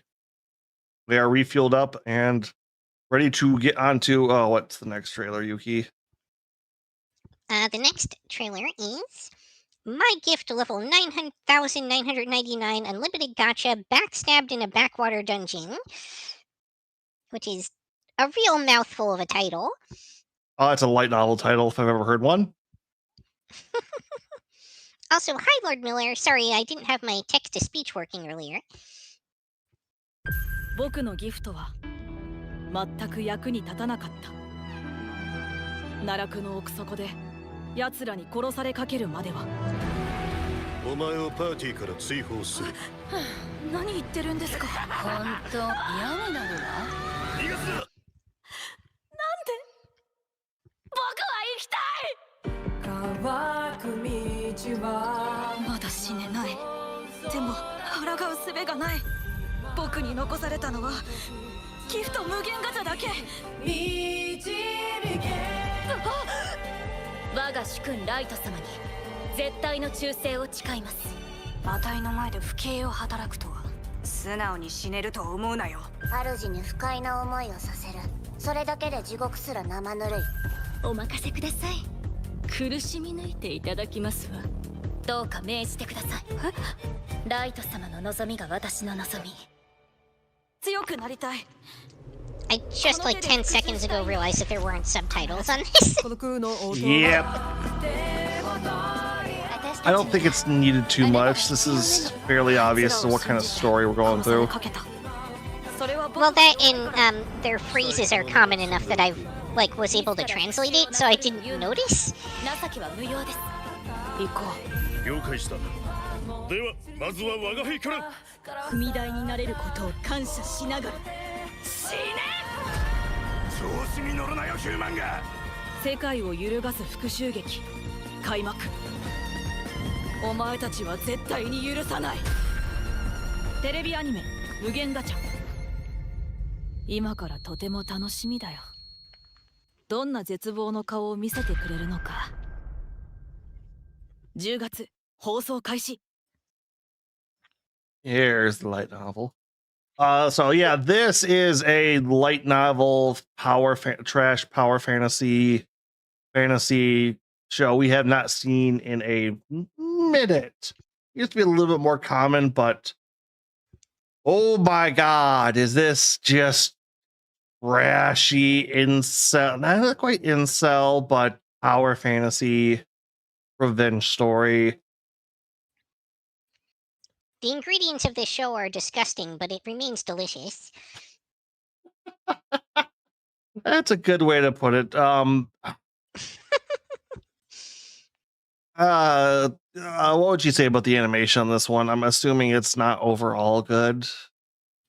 No, it has its moments. Like sometimes it's weirdly better than others, but in general, it's not on the high end of the animation scale. We don't see a ton of like ugly CG though, so that works in its favor. Yep. The only They thing I definitely do a terrible job on like the furry and scaly characters though. oh like the main ones weren't bad. The sub ones were they weren't designed to look that least closely at this guy. Were you? No, even like the main character wolf dude, that was like the center of one of the episodes. Just the way his mouth moved was awful. Oh, I specifically do not look at mouths in anime. It's I had a part where like I like hyper focused on those for like a little bit of time, and it ruined a couple shows for me. And now I specifically Understandable. do not notice mouths whatsoever.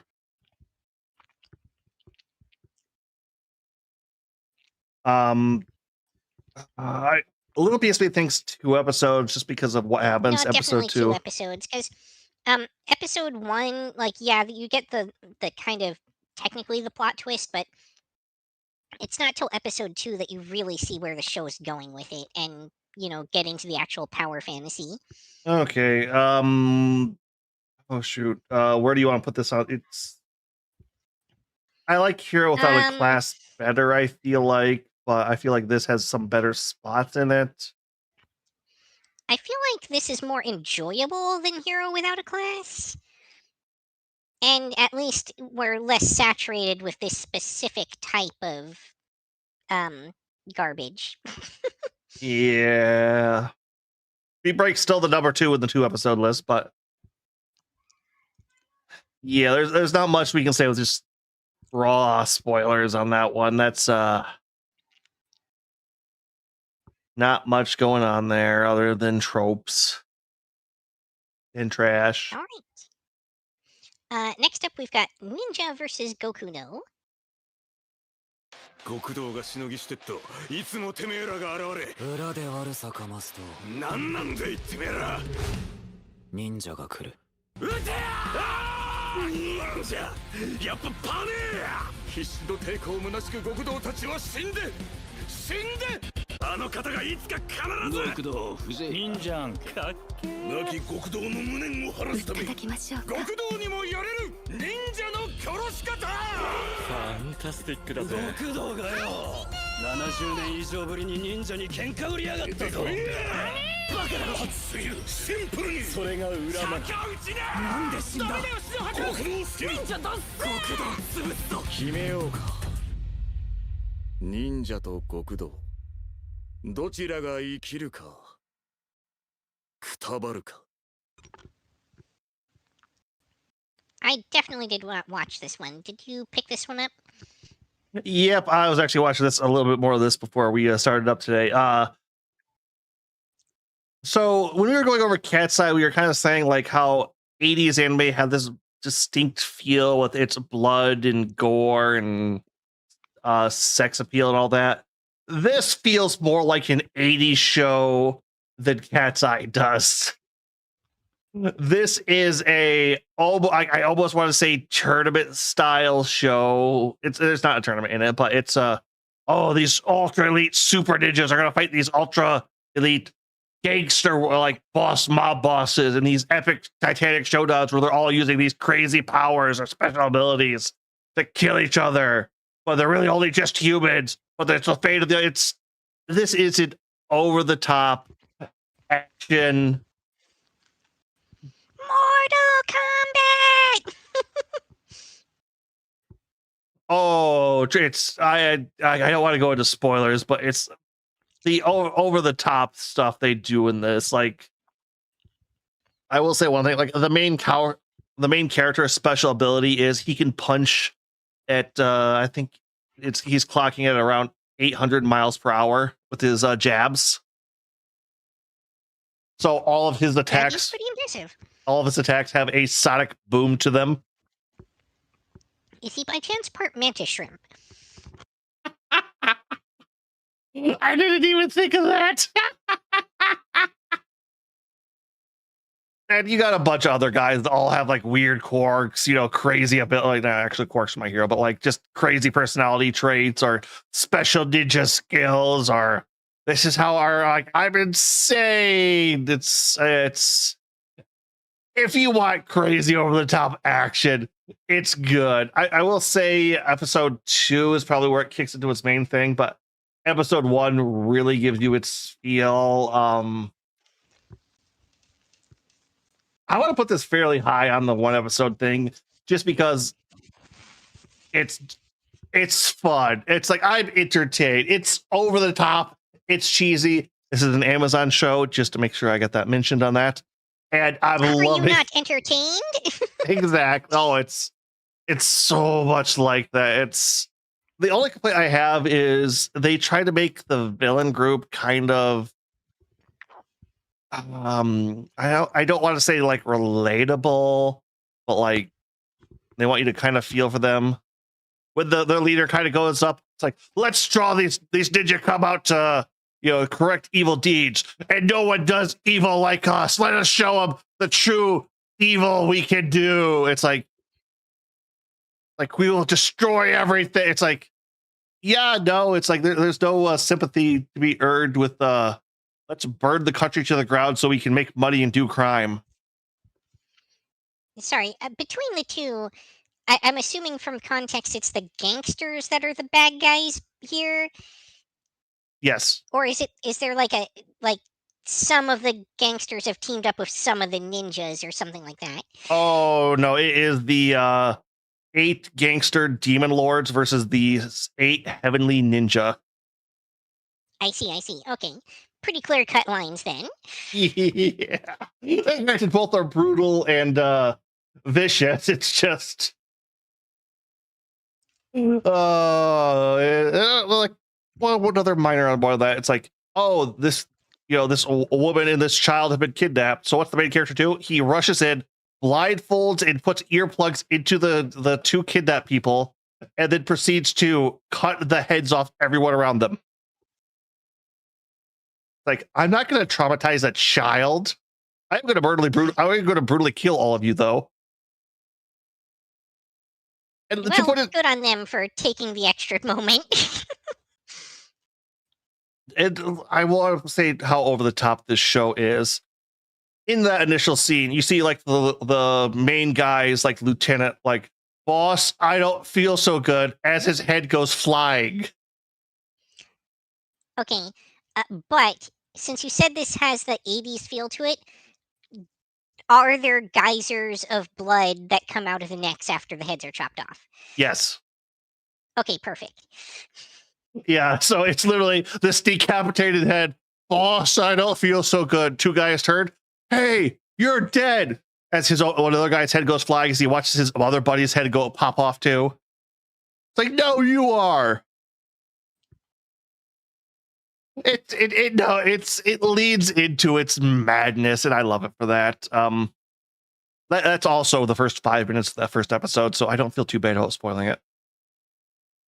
Yeah, just to give you a hint of what this show starts off at, like, that's where it starts, and then it escalates.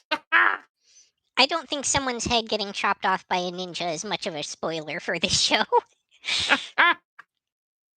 All right. That kind of reinvigorated me a bit after all the rom-com.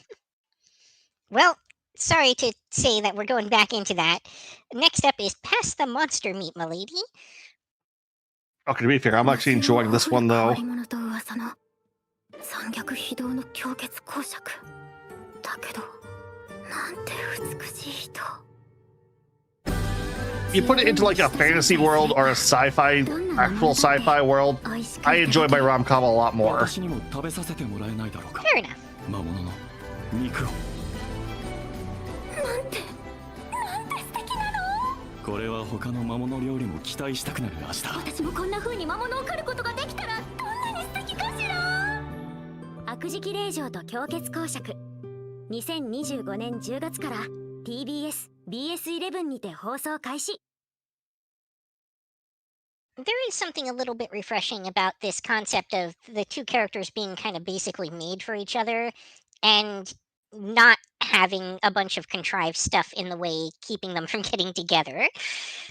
Oh yeah, no, right off the bat, it's in this show. Where there it is. It's very much. Go ahead. It's very much a romance, and they're not gonna. Oh, but will they? It's like no. It's a medieval world. They kind of have. Realize how quickly this moves once everything kind of lines up, and they sink right into that. It's enjoyable. It's both people like each other. They're both kind of this awkward, don't fit in with the regular ever society, but kind of mesh with each other incredibly well. That said, it does have the like monster eating element to it, and Dungeon Meshi, aka Delicious in Dungeon, this is not. Nope. Do not expect that level of quality or that level of detail into the monster eating lore. Yeah, if this goes past 12 episodes, I will be incredibly surprised. This is going to be a short series just from the feel of it already. It's probably going to be well done. It's probably going to be a nice little enjoyable slice, but this is a very light series. I would say this is at least probably a 2 episode, just because you don't really get into the romance element of it until at least episode 2. Okay, I'm gonna throw this above level 99 limited gotcha then. Yeah, that seems fair. Okay. All right. Next up, we have Plus Size Misadventures in Love, which, for clarity, is not an isekai. The opening really threw that off. 聞こえますか？もうすぐ病院に到着しますから。このまま頑張って死にたい。くださ神様、次はもっと。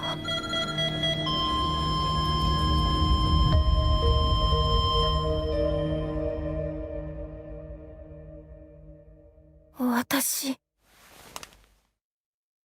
超かわいい。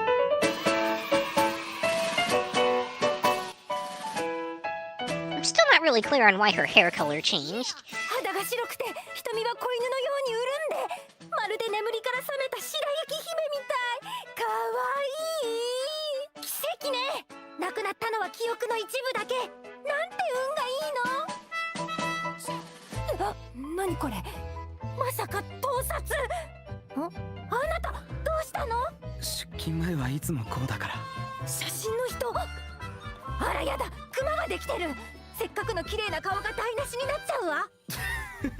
面白い人だね。私、またあなたと話したい。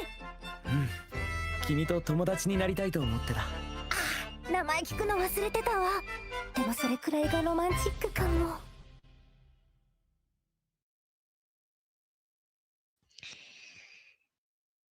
I have kind of a fundamental problem with this show, which is that aside from the main character, and even for her only after she develops amnesia, everyone in this show, for the most part, is extremely fat phobic. Yeah, I felt like you're gonna be a mention on that one. In fact, this has like a below a 3.0 rating on fucking Crunchyroll. I think it was like 2.3 last time I looked at it. Yeah, I feel like this is a show that it goes over way better in Japan than it does overseas. Yeah, that's honestly like if going through this one, I think I was going to throw this into the skip just from that alone. The animation doesn't feel, even I felt like it felt lazy. Yeah, it's definitely not a high animation quality show, and like, the other thing that kind of bothers me about it is you can be fat and still be cute. And they did not make any effort to make the main character cute.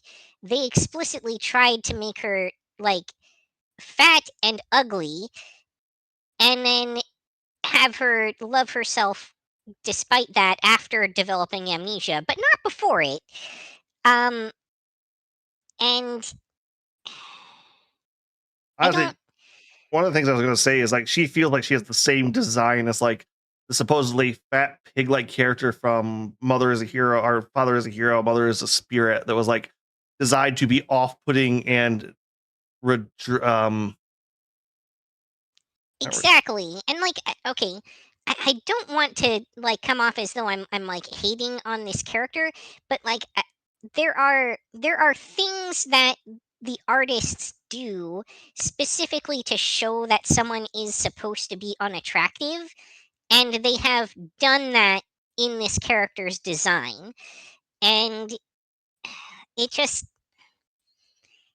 it's it's really hard to rectify that against the type of show that this is supposed to be. and if At that least as far as I can tell. Besides the fact that it's also a murder mystery. and it feels like it's incredibly poorly written too. Like even as rest of these, that one was just it only sticks out because of how bad the main character looks, and it's like once again, you hate saying that from the show. It's supposed to be. It's like, oh, looks don't matter. All this stuff doesn't matter. It's like, yes, I like your story. You're doing it horribly though. Like, Yeah, you're not doing that premise any kind of justice is the problem. yeah, that's And like the issue, okay, the issue with the way that she's designed isn't the fact that she's unattractive in a sense. Like that on its own would be fine, but and if it was consistent with the central message of like, beauty's only skin deep or whatever, but that's also not really the central message. Like she immediately starts getting into like makeup and like fashion and stuff, and suddenly that's supposed to make her, like, the skin deep stuff is supposed to make her more attractive, which also goes against kind of the central premise. But it's it's a constant microaggression against who the main character is supposed to represent that makes it problematic. yeah. Like I said, I was gonna get your call on it, but like I wanted to throw this one to skip. I wanted to just to throw this into fucking skip. I kind of feel like if there's something that deserves a skip this season, so far from what I've seen, this might be it. All right, we have our first skip. I think in a long while too, because normally we don't even have. No, I think we had one last season too, if memory serves. But I remember that show being incredibly horrible. I remember what it was, but I just remember there being a really bad show last season. Yeah, again, that's us shutting off those traumatic memories, right? Yep. All right. Next up, we have Sanda, which obviously has absolutely nothing to do with why I'm dressed this way today. From the studio that brought us Dan to Dan comes Buff Santa Claus. Buff Action Santa Claus, which oh my god, this happens to be one of the most over-the-top crazy action shows this season. And that's coming from the Ninja versus Yakuza show thing too. Also on a due note, the show I was gonna say I watched before Brighter Than the Sun, that was this one. So I went from this to that. Yeah, that's some serious whiplash. Just like so the basic premise of this show is Japan's birth rates hits I think what 0.1% from like the child born from people. It's and children are considered to be a resource, a thing to be protected at all costs, to the point where Santa has and Christmas and other things have been outlawed, forgotten, and all children are kept at like a single school dorm. Okay, so this is a plot. Okay, let me rephrase this. This is a old school anime story trope of all these kids being kept in a dorm with an evil principal with something shady going going on underneath the school. The only show I can remember that has the same plot is Kekko Common, and I don't want to compare that to this or this to that. Anyone knows what that show is, because it's a Gonagai classic. Like this is an old school plot this is a story type of story that was popular in the 70s. That being said, Yuki, would you like to add anything to this? Animation in this is absolutely fantastic. If you can deal with there being a mostly nude, extremely buff Santa on the screen at many points of the show, I feel like this definitely goes into the must-watch category. This is for sure probably the best animated and most unique and interesting show this season. Where did it air? It is yeah,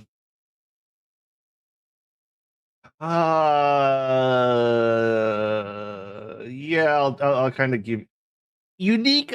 There's one on later on here I might argue against that with, but yeah, it's fucking amazing. Oh my god, it's so stupid and good in all the best ways. But I'll definitely put that on there. I love all the different Santa tropes. It's like, oh, right, you're immune to fire. That's how Santa gets down chimneys. Like, where is this? Okay, resistant to asphyxiation. Yeah, it's fun. If you're, or I think one of the other things I like to compare this to when I was watching it with my buddy was the old comic Claus, where they kind of portray Santa as like an ancient druid barbarian. And it's like, I've not heard of that, but that sounds amazing. oh, it's incredibly good. It's like basically he's fighting like evil spirits that are led by the Krampus. Oh, nice. I'll send you like a review link to it at some point, but it's a fun thing, and I love when people go into like I was gonna say Celtic, but I don't think it's quite Celtic or Scott. It's one of no, it's more like not quite Norse, but like that region. yeah, it's definitely that northern not Baltic northern European like mythology, and digging into that is so fun with like all the crazy Santa powers and abilities. Like vaguely Scandinavian, I think might be the word we're looking for. Yeah. But all right. Well, next up we have Shabaki. 長い旅路三春屋の永吉のところへ行ってくるよ。先ほど知らせが来ましてね。では若旦那、主催を話していただきましょうか。おや、一太郎、いらっしゃい。あら、一太郎さん。すまないね、永吉。実はね、昨日の夜、東屋に行ったんだよ。急に血の匂いがしてきたんです。若旦那、人殺しに行き合ったんですって。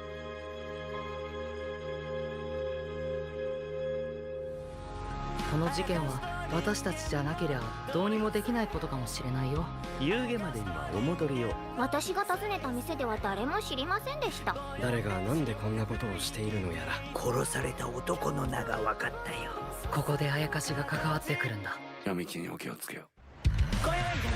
心配しているのはお前さんたちだけじゃないんだよ。若旦那はどこへ行ったんだ。あんな思いは二度とごめんで。まずいことになったらお前だけ逃げるんだよ。お気をつけになって。いつまで若旦那に隠しておけるかね。世の中願ってもどうにも叶わないこともあるんだ。ここで逃げたら行こう。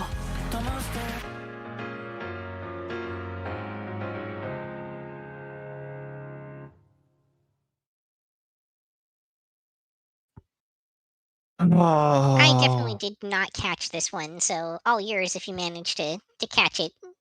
I am watching this one. It's I don't want to say medieval, but medieval Japanese style murder mystery with a heavy dose of spirits implied. The biggest thing this show has going against it is the amount of cultural references and know-how and other things you just kind of need to be immersed in with Japanese culture to get what they're talking about. And Would you say this is like a Warring States era show, or no, this is like that weird period after the Warring States, but before they become like modernized. So this is like okay, so kind of between Warring States and Meiji, maybe like kind of around the Edo Restoration or something? that sounds about more right. Basically, the peaceful Japan main character is like heir to a company, but can like see and talks to spirits kind of bit. It's they don't it expects you to know what the lore behind the spirits, like why he acts this way to certain. It's the amount of Japanese culture that's just needed to understand to get this show is its biggest problem. And that's kind of where I've had trouble watching this thing because it's Yeah, this was like one of my lowest priority shows because I had a feeling it would kind of fall into that, and that era is definitely not super strong for me.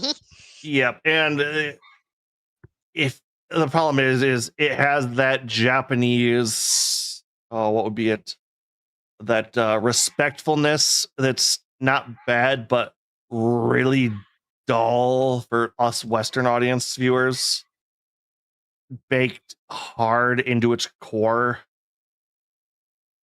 And like I said, this doesn't really have any of the things I bounce off of for like my hated shows, and I am having so much trouble watching this damn thing. That being said, I do think I remember you need at least 2 episodes in this before it really gets going. Um, I can't really help on the placement of this one because I oh, didn't watch any of it. it's going right under a Hero Without a Class because that I could follow and remember. This I'm fuzzy on it. I'm fuzzy on it. That And impenetrable, huh?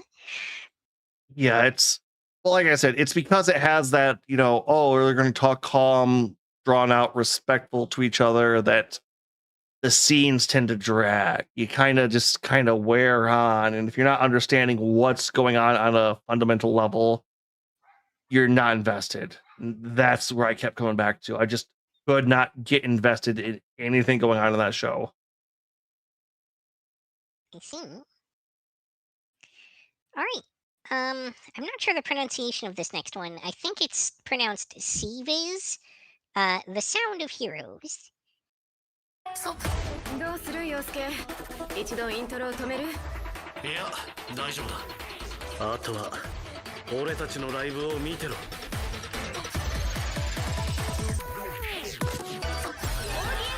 急上昇を確認イデアミラージュに向かいますじゃ行くぞイデア7万突破今日はいつもとノリが違うだからいつも通り全力で慎重に行こうぜってことどんな事態に陥っても常に完璧なパフォーマンスを提供するそれが私たちシービスに課せられた使命 Alright, looks like I was right about the pronunciation. 夜までに蹴りつけようぜなんだよそれはんなこと言ってれば Close enough at least. Yeah. 陽介緊急事態よ今はこいつらを倒すぞ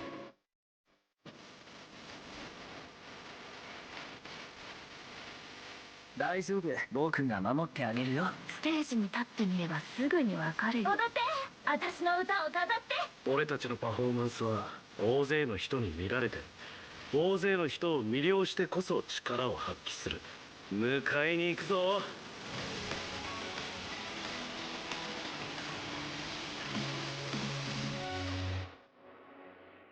サポートよろしく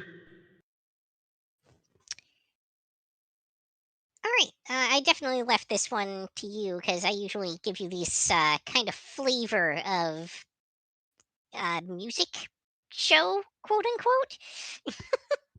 Well, okay, funny enough, I think I've gone over a couple of these shows that had like older, like 70s, 80s plots. This is another one of those. Weirdly enough, this one rips a classic storyline trope from old school mecha of, oh, these secret aliens are invading the planet, and we have this underground organization that's holding them off that nobody believes or understands, but it's being funded by X something or another, or mad scientist or something with technology. And then we have a young hero who's related to the big guy who's like the best of the best, who's saving all of the world, who comes in, who wants to live up to be as good as his, Anarchy is. And explaining any more of where this plot goes will be spoilers, so I'm going to stop there. Because you've probably heard, if you're a mega fan, you know that story. It's even to the point where they have like the control room with like the commander in the back seat, like the scientist who's like worn out and like doing all this pervy stuff on the side, the uptight secretary who's trying to be on point. It's like, that's the only trope they brought in for that, kind of, but there's so much mecha DNA baked into this show. It's really threw me off because I couldn't quite like, wait a minute, are they going to do the whole? They are going to do it. Yeah, what the heck? On the other end of it, this is also an idol anime, low key kind of thing, or pop group anime. I would more along to say, just because of a mixed boy band idol group kind of. I'm not really sure if there's a specific term for those Pop groups. idol, yeah. Yeah. The music's not bad. The characters are a little PSA wants to be harder on this one because I've gone through a bunch of shows that have this tropey storyline, but it's been a long time since I've seen it. It's hitting all the points on the head. It's not doing anything outrageously bad. It understands what its story is, and it's going through those note by note, but going through them fairly well. I am curious if it has that frame rate choppiness in the actual anime as well, or if that was just like a trailer thing. It might, because I feel like it does on that too, but I also feel like that's a artistic choice in this one. That's a strange and bold artistic choice. I don't know. It feels like they would some of that. That being said, episode 1 doesn't get you the story on this one. I feel like you need to watch 3 to really get this one going, just because that old school storytelling is designed for a 50 episode anime. So the first 3 are kind of, okay, we're going to establish the plot. Episode 2, we're going to establish the characters. And episode 3, we're going to establish the formula. That and back in the day, oftentimes these were like OVA series, and you would probably get 3 episodes on a single VHS tape. So they figured you were basically a kind of a captive audience to at least finish watching the VHS that you'd already purchased. Oh, no, I'm not talking about old school VS. That's a new one.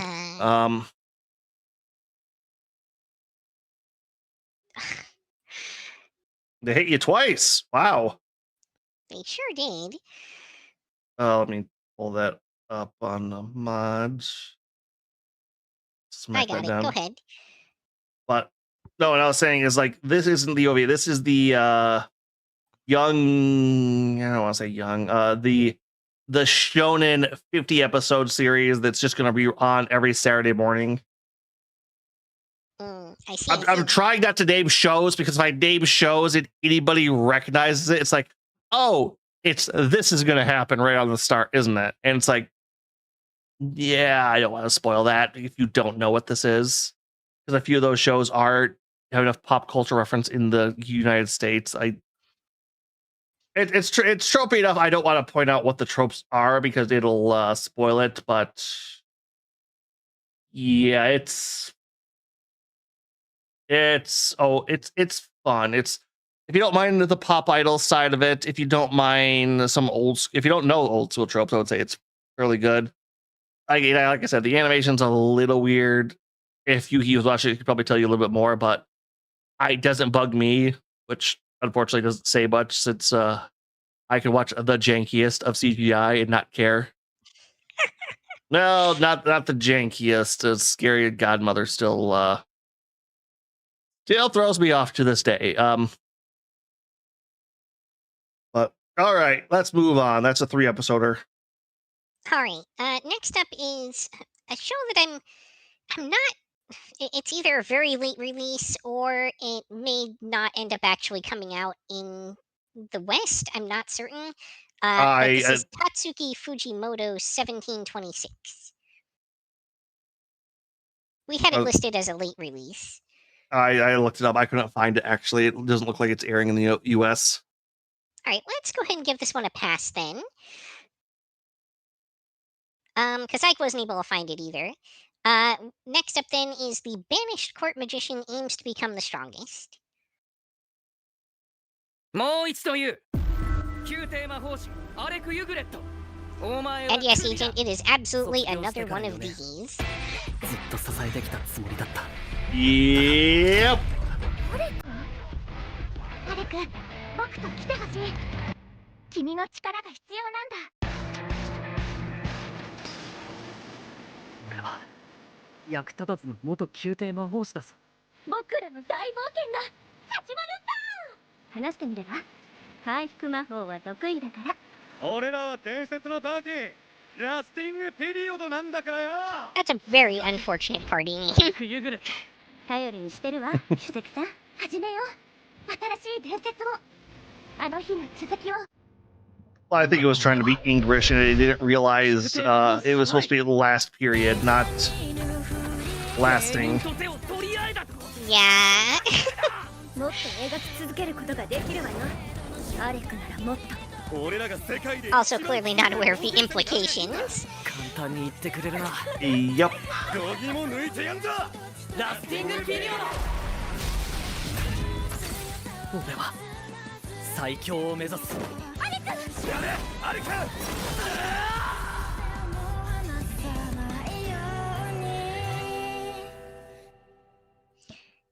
Alright, I feel like you're going to want to rage on this one for a second, based on past precedent.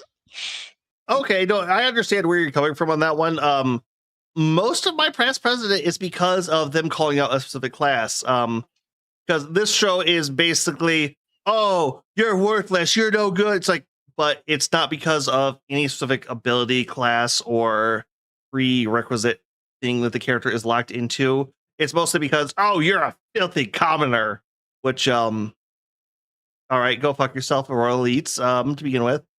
But that doesn't bug me. I actually enjoy that as a basic storytelling. It's, oh, you're a healer. You're the, like, nobody wants a healer in our raid party. That's what generally sets me off. Although, they did actually say at one point that, like, support magic that he was using was worthless and that he should use offensive spells like the other caster. And... Yeah, but they also said he could. They told him not to use those spells. Well, it wasn't them who told him not to. Was it somebody else? Yeah, he was under orders from the king who had actually hired him to not do that. Oh, okay. I missed that little bit. If I recall correctly. Yeah, it's. I could definitely understand that. Overall, this is that. Oh, you're worthless. Oh, you're actually the strongest. Oh, but these people don't understand that. But you're gonna find friends that are gonna be good for you. And this is fantasy trash. The one thing that's a little different from the formula with this one is that everyone except the stupid spoiled prince fully recognizes this guy's talents and knows that he's the best. And even he, going into this, had a decent opinion of himself, having been the first person to clear, to level 60 in the dungeon, and that was like 22 more levels than anyone else had ever done, and so on and so forth. So that sets it apart very slightly, but it doesn't really have any material impact. No, I think everything in the main plot kind of gets resolved in, well, not the main plot, but the main setup gets resolved in episode 1. I want to put this fairly high. Do you think I can't remember episode 2 doesn't really drop anything more than other main characters, does it? Um, like episode 2 kind of drops the prince sort of realizing what a mistake he made to some degree. But besides that, yeah, I think you've got a decent impression of the show by episode 1. Yeah, that sounds pretty good. Like I said, overall, I'm really enjoying it. This is one of the better Slock shows this season. All right. Next up we have the dark history of the reincarnated villainess. And this one I actually wanted to give a shot, but I just didn't quite get to it. この場面知ってる？投獄される展開。呼ばれる名前も私を指してる。間違いない。私転生してる！このままじゃ私死んじゃうよ！この先生き残るには詳しい設定を思い出さなければ。私はあなたの Playing hard on the electric guitar feels out of place for this kind of series. マジ天使じゃん！ I'll get to it a little bit later. 大丈夫だ。必ず助けてみせるから。命に変えても。メインヒーローギロフォード。僕の前ではありのままのイアナでいてほしい。こんなやついたっけ？ローズ王国ハイドランジア隊所属副隊長シャノークレマチス警察です。すごい悪意を感じる。リアナとこうして過ごせるなんて本当に嬉しいな。私があなたを見極めるまで勝手に死なれては困ります。ソルが負けることはないと。あいつは僕が始末してあげるからね。伯爵令嬢が盗み聞きか。今すぐ事情聴取だ。私のバカ！これは私の黒歴史の中で私が作り上げた世界。現実の私にとって空想でもそこに生きるキャラクターにとっては全て現実になるだなんて。私が考えた運命の物語、私が今書き直せ。テレビアニメ「転生悪女の黒歴史」2025年放送開始。 Alright, if I'm understanding this trailer correctly, I have to fix the fanfic that I'm now stuck living in, is the basic premise. Oh, yeah, not just any fanfic. The fanfic you wrote in your middle school days. For all that entails, good and bad. And you're not the hero, you're the opening villain. It's kind of hilarious. It definitely throws that Otamo like villainess story on its head, just because the main character is like not only, oh, I gotta fix this, but oh, I can't believe I wrote this character like this. And that inner cringe you have when you go back and look at older works. And yeah, I can understand that really a lot. I don't know, my mouse wheels starting to go out on me.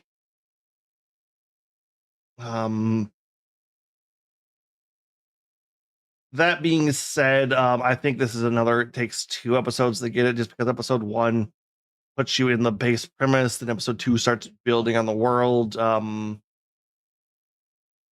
do I put this below gotcha? Just because it's still that tropey villainess X stuff.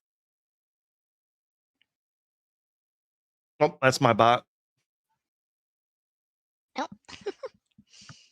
I didn't get it on my side. Well, it has the .com in it, so I think it blocks it automatically on your side. Oh, maybe, yeah. Yep, but overall, like I said, I'm enjoying it. It's fun. It's a bit tropey. It's still a villainess hair. Like they put it in the title, so don't expect to not get that. But it's fairly okay. All right. Well, next up we have Touring After the Apocalypse. 行こう！りおーずっと到着こんな綺麗な生き物っているんだ新しい毎日を見せて僕はシェルターから出られなかったらこんな景色一生見られなかったな。その続きをねえ次はここ行ってみようか。うんもうダメかと思った。でもすごかったね。爆発する。いただきます。おいしい。愛理は陽子と一緒ならどこでも行く。このままずっとツーリング続けられたらいいね。ずっと一緒がいい。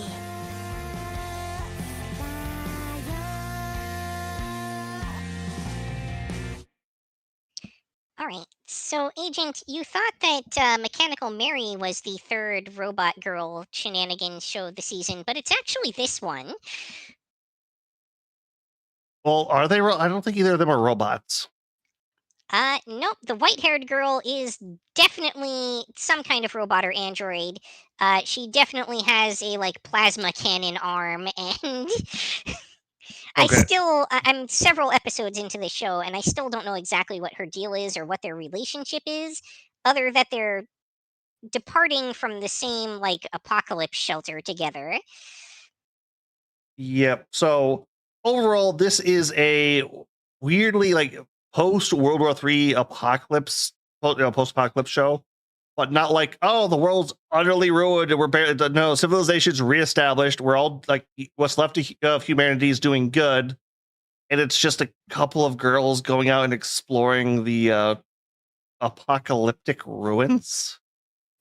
I don't know about that humanity being reestablished thing. I haven't seen any indication of that as far as I've watched in the show. Maybe you caught something in like the most recent episode or something like that. But Wasn't that from episode what I can tell, one? They were coming from like a well-established town. no, they actually came out of basically a bomb shelter where they had been like kind of raised by the brown-haired girl's sister, um, who is now gone, presumably dead. Um, and there were a lot of flashbacks to before the apocalypse. Okay, so it's flashback. Okay, my bad at that one. I think I was skipping around watching this one when I was going through it as a like part of my melancholy stuff I did in Slice Life, so I didn't catch too direct of it. Understandable. But yeah, this is very much just like cute girls doing post-apocalyptic things, So kind of a girl's like last tour kind scavenging of for bit. food. Hmm?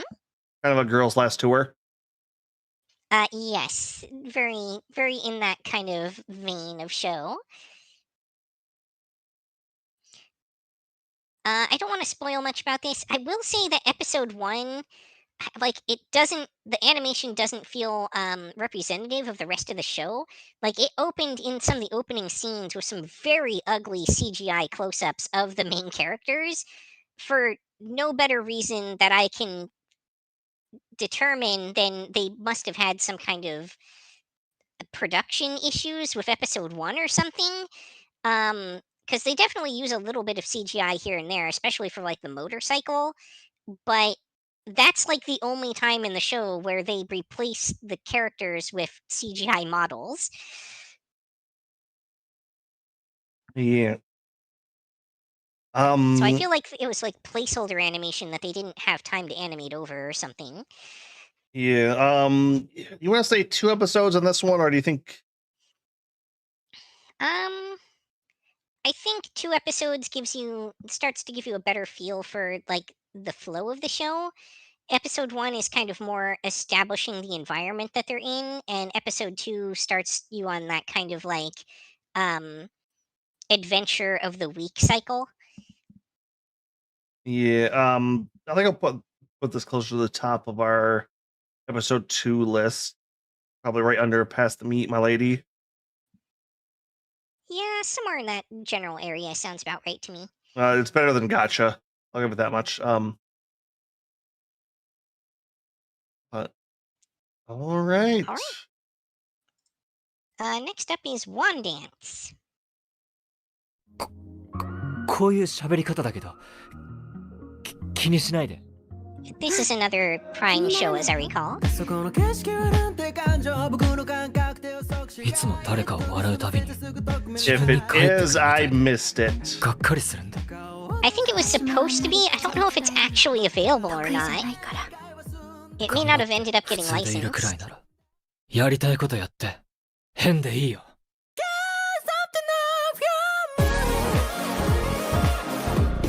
If I have a thumbnail of it, we have it. ダンスの理由一つ分かったよ。自由になれる感じがする。 Because like last Friday, I went through and checked. Oh, it's part of this group. Okay, that's weird. Oh, it was Hulu, but yeah, it looks like this one didn't end up getting licensed. Okay, so I'll go ahead and drop the trailer off. let's Well, in that double case, check down next here. up we have With You, Our Love Will Make It Through. Do you need a second? Yep, you're good. All right.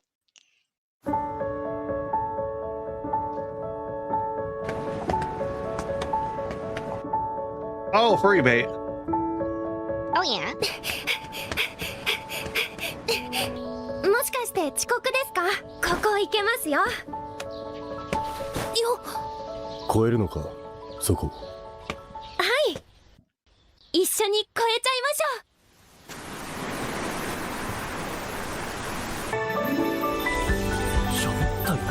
声低かった顔犬じゃん日高はお前たちと同じ16歳の高校生だ。よろしく。お前と楽しい学校生活を送ってみたい。日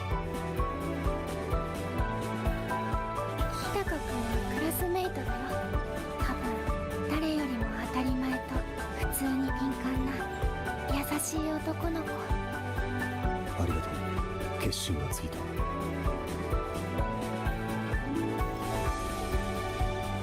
君と超えて恋になる。2025年秋放送開始。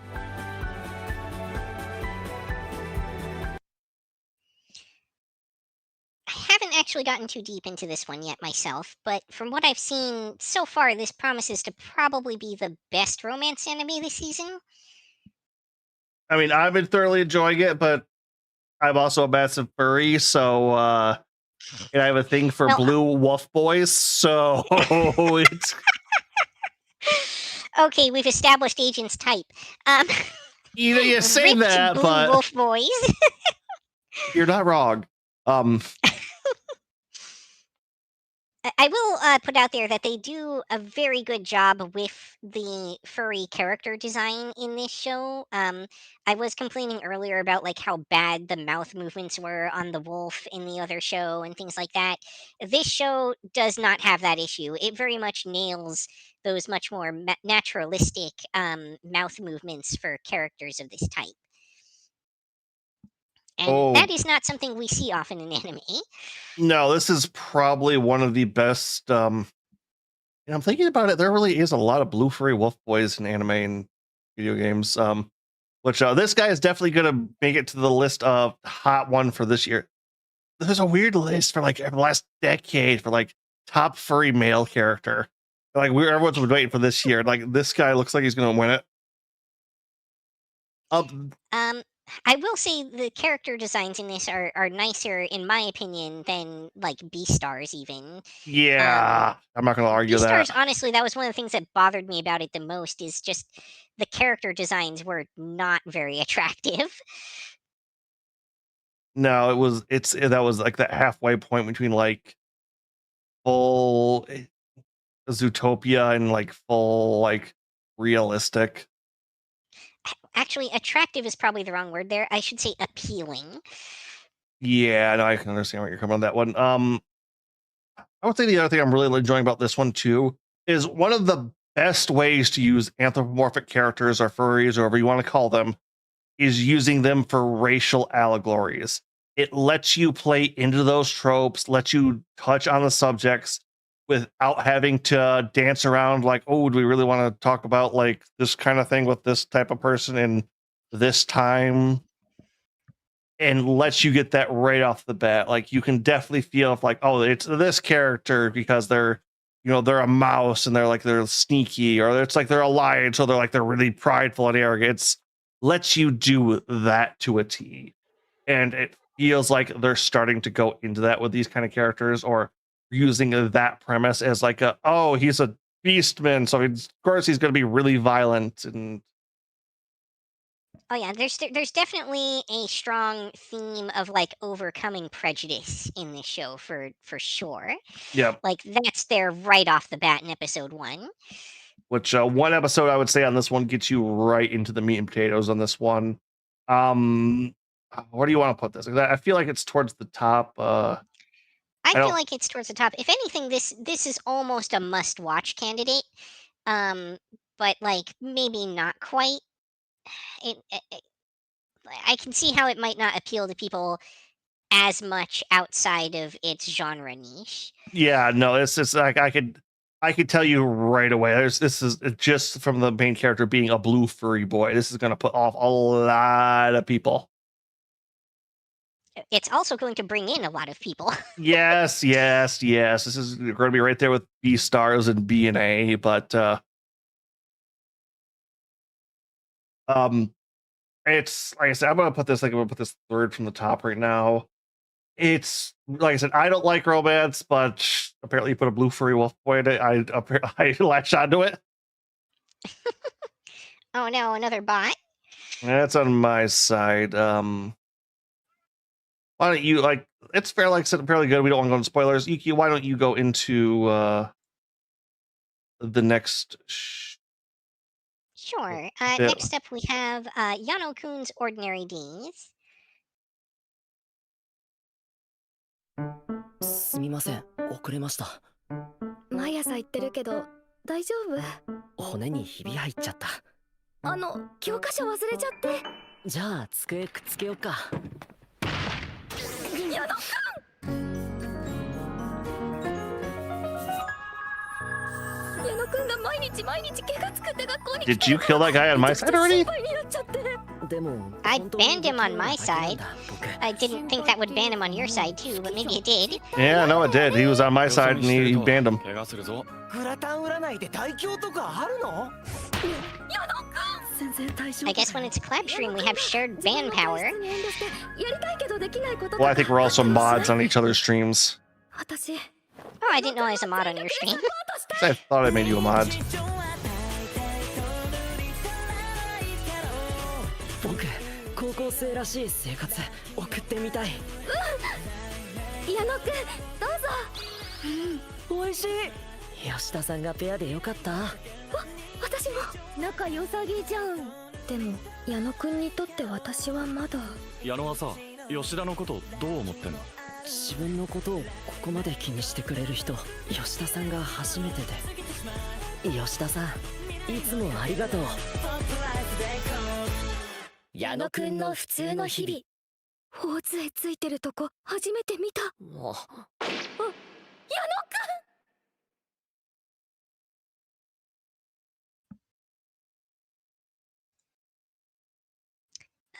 This is one that I had intended to cover, but didn't quite get to yet, unfortunately. Yeah, I tried watching this. I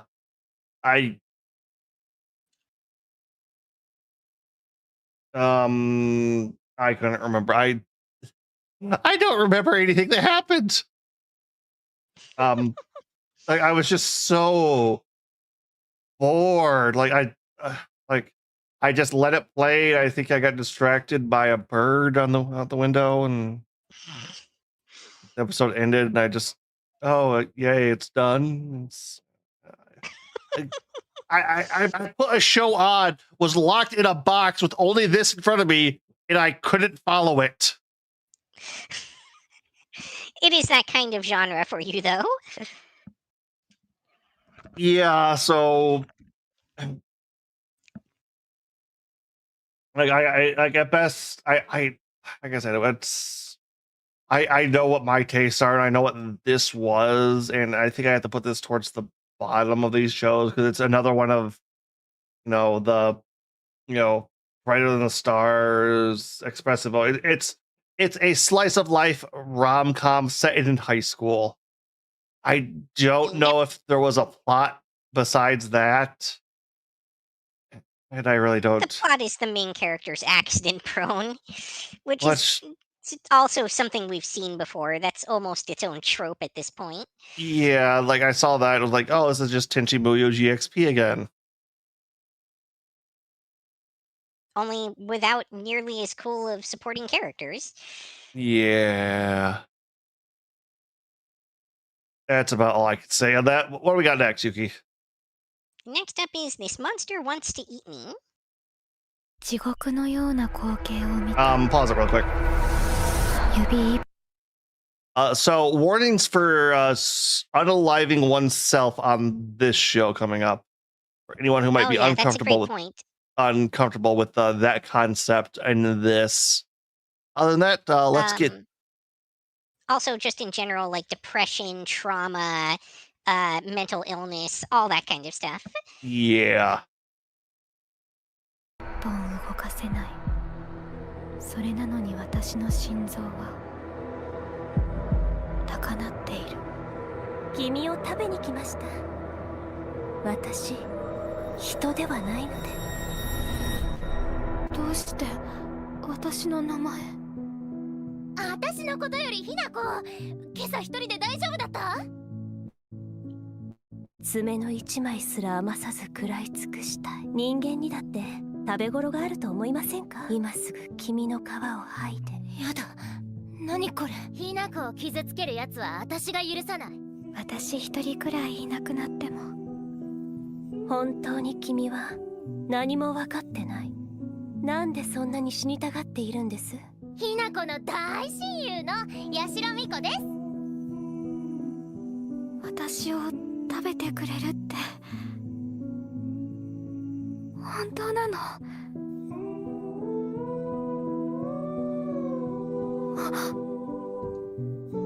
お気をつけて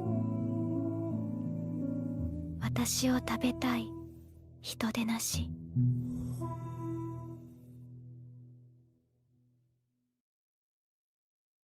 This show genre is very much dark Yuri romance. That's an understatement. You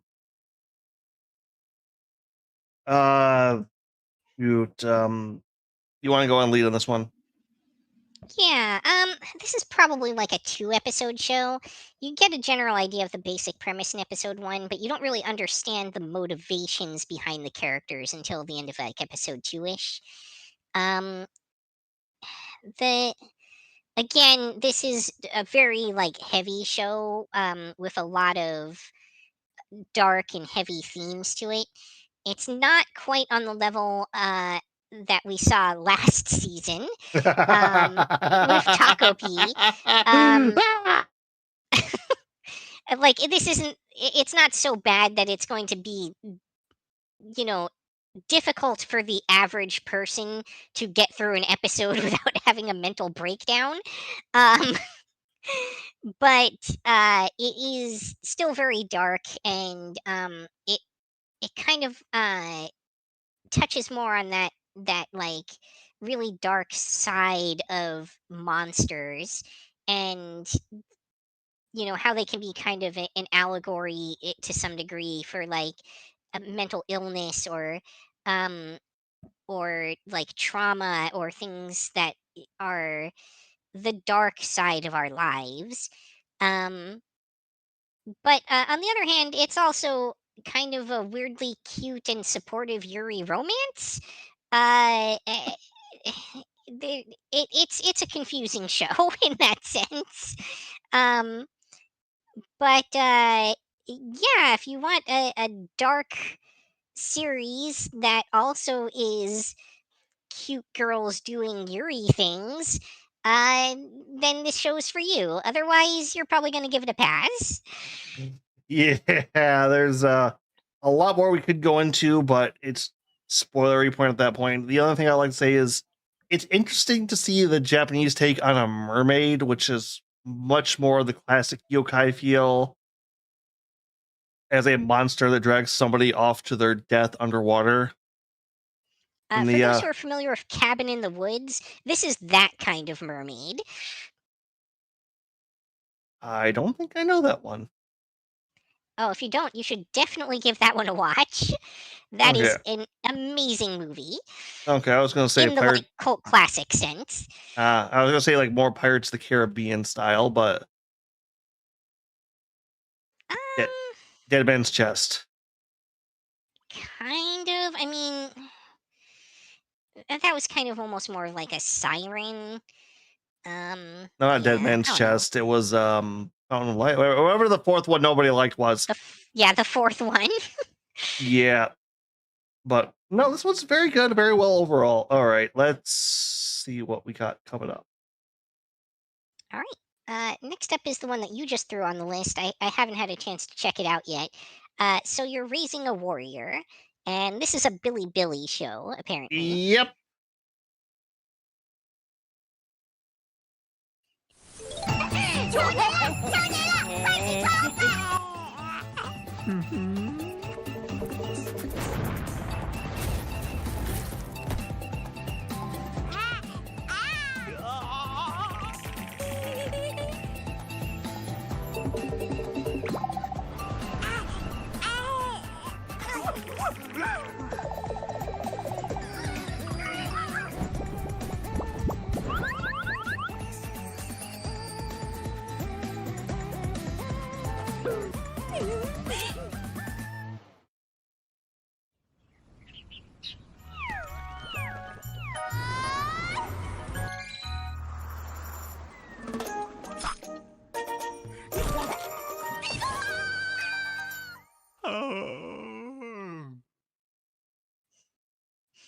I cast Ray of Light by reflecting the sun off of my bald head.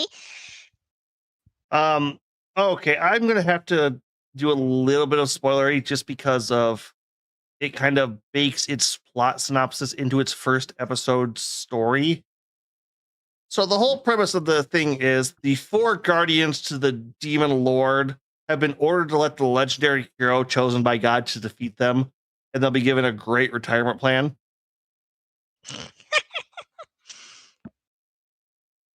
I see. So- They're being given the old golden parachute. Yeah, I don't know if they even. I think they might. I feel like I referred to something like that in that episode.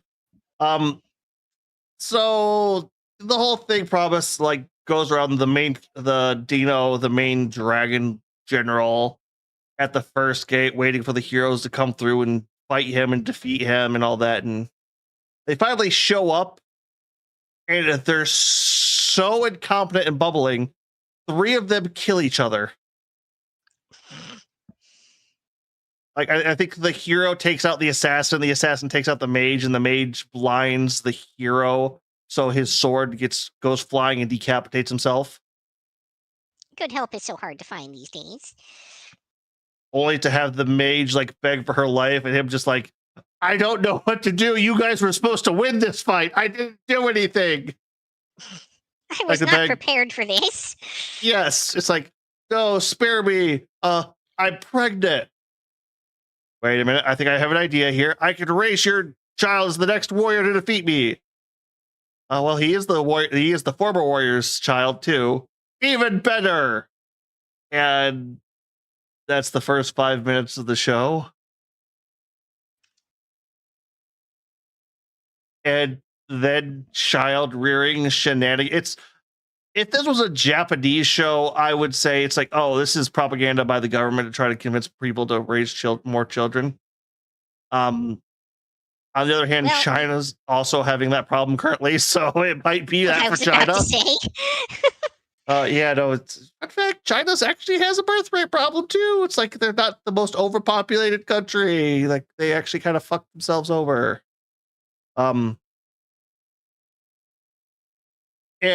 like I was like at that opening bit, I was laughing. Like it was legit funny.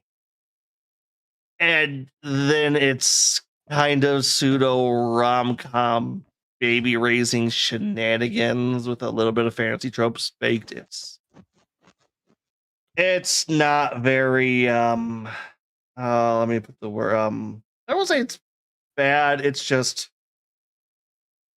it's very basic. It's very Billy.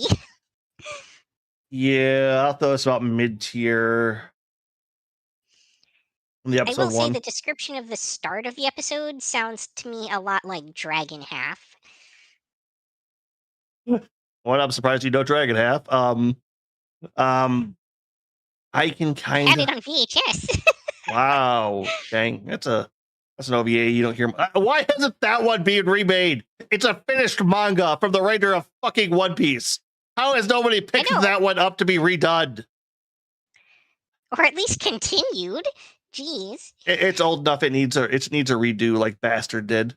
I'm sure. But it's very mid overall, at best. Like, I'll have to see if it falls off, because a lot of these shows feel like they're front loaded to be good and then go off the cliff.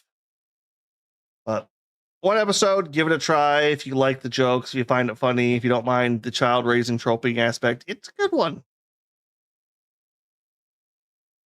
All right. Well, in that case, next up we have my status as an assassin obviously exceeds the heroes.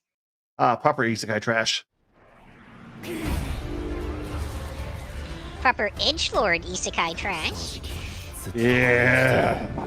物語で見たような世界に自分がいることに。あなた何者ですの？通りすがりの暗殺者だ。どういうことだ？俺のステータスだけが異様に高すぎる。何か気になることでも私が教えましょうか。国王は壊れていましてね。あなたは勇者ともてはやされている彼らがどのような犠牲の上で召喚されたのか知っていますか？帰る前に死んでは元も子もありませんし、君が一流の暗殺者になる手助けならできますよ。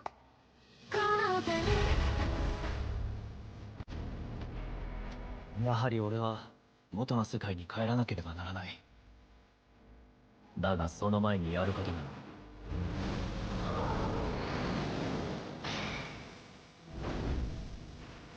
俺は私を撃つまで帰らない。私にはもう帰るところはない。俺を殺す以外に生きる道はない。私はアキラと一緒ならどこでもいい。大丈夫だ。俺が見ててやれ。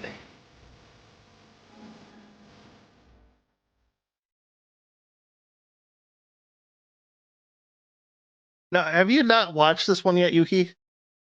No, I have definitely been more or less keeping up with this one. Okay, I was gonna say, like, this one feels like it's incredibly up your alley, with the trashy bits on it. Well, yours as well. Yep. Which I did just notice it looks like I'm missing one trailer that I'm trying to kind of. Yep. Let me pull that back up.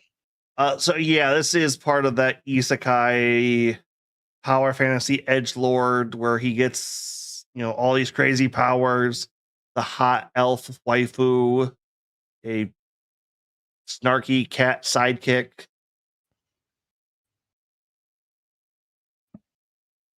Snarf. I said snarky, not snarfy.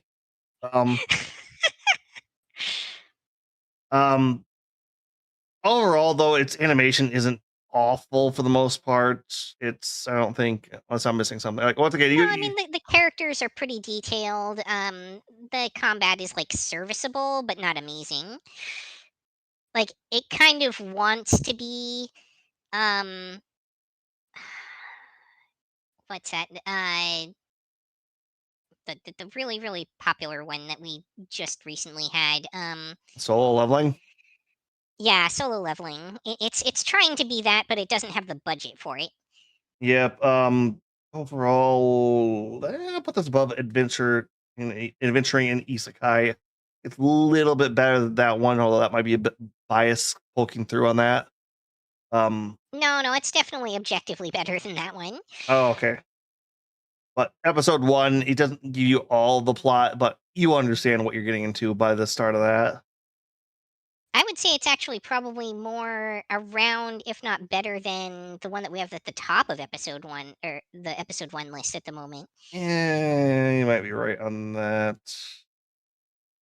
just because it's tropey. It's tropey, but in terms of like entertainment value and in terms of like objective animation quality and everything, I mean the other one's tropey too. Yeah, okay, I'll give you that. I will give you that. I do kind of agree with it. I just, I know what my biases are, and I try to watch myself on those. So, but Yeah, I gotcha. that's why we have two people here. Okay, then with that, we're in the home stretch. Yep. All right. So next up we have. May I ask for one final thing? Oh, it doesn't have the bit where.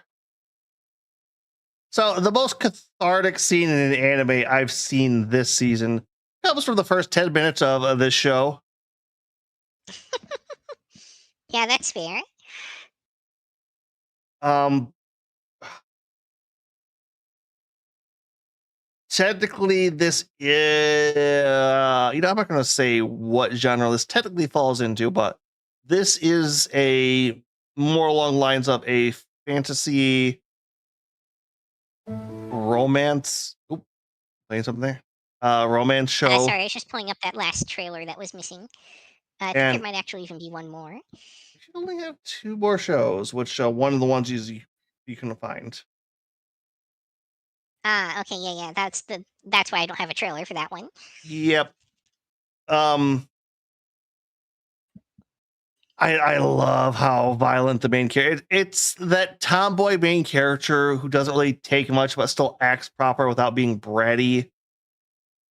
The romance on this is so good because it's the male interest knows he likes her, she likes him, but they both kind of like to tease each other at that point and be irritating to each other and know it. Also, it's enjoyable that he very much likes the fact that she will beat everyone to a pulp. It's like, oh, here are some villainous rogues, hurting the people, doing all these wicked and evil deeds. I'm gonna sit back and watch you punch their teeth out. This is gonna be enjoyable for both of us. I think if this show had been from his perspective, the title might have been something along the lines of I may be the future king, but I like a woman who can beat my ass. Yep. There is a bit more going on with this show, but once again, spoilers that happen more on, and I don't think they get revealed until episode 4, so we can't really put it in the 3 category. So I feel like 1 is right where this we need to watch this one, knowing that there will be better stuff later on or some interesting plot points. I'm gonna put this very towards the top because this has been one of my favorite shows this season. Sure. So one episode with the caveat that it's not very one note and you may experience some interesting twists as the series progresses. Yep. Also, if you like watching entitled rich people get punched in the face, I want more of that in And my I life. mean, really, who doesn't these days, right? All right. I think it's technically our last trailer for the night. That is correct, but not our last show. All right, next up we have The Fated Magical Princess Who Made Me a Princess.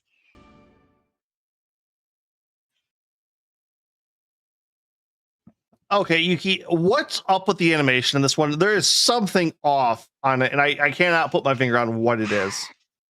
Okay, so what feels off about the animation is that the backgrounds are all 3D CGI, and what they've done is they've textured 2D backgrounds on top of them, so everything feels a little bit weird when it moves. Um, it's not a terrible way to do things, and I can tell that they had like good intentions, and like I'm sure that they didn't have the biggest budget ever for a show like this, right? So it's impressive that they were able to do as much as they did with it. I have to give them credit for that. But yes, it does leave everything, especially when you're not looking at the characters, feeling a little bit off and kind of uncanny valley. Because it's like there's something about like the physicality of the items and everything that just doesn't feel the way it should for how it looks. Yeah, because every like I'm not an animation guy.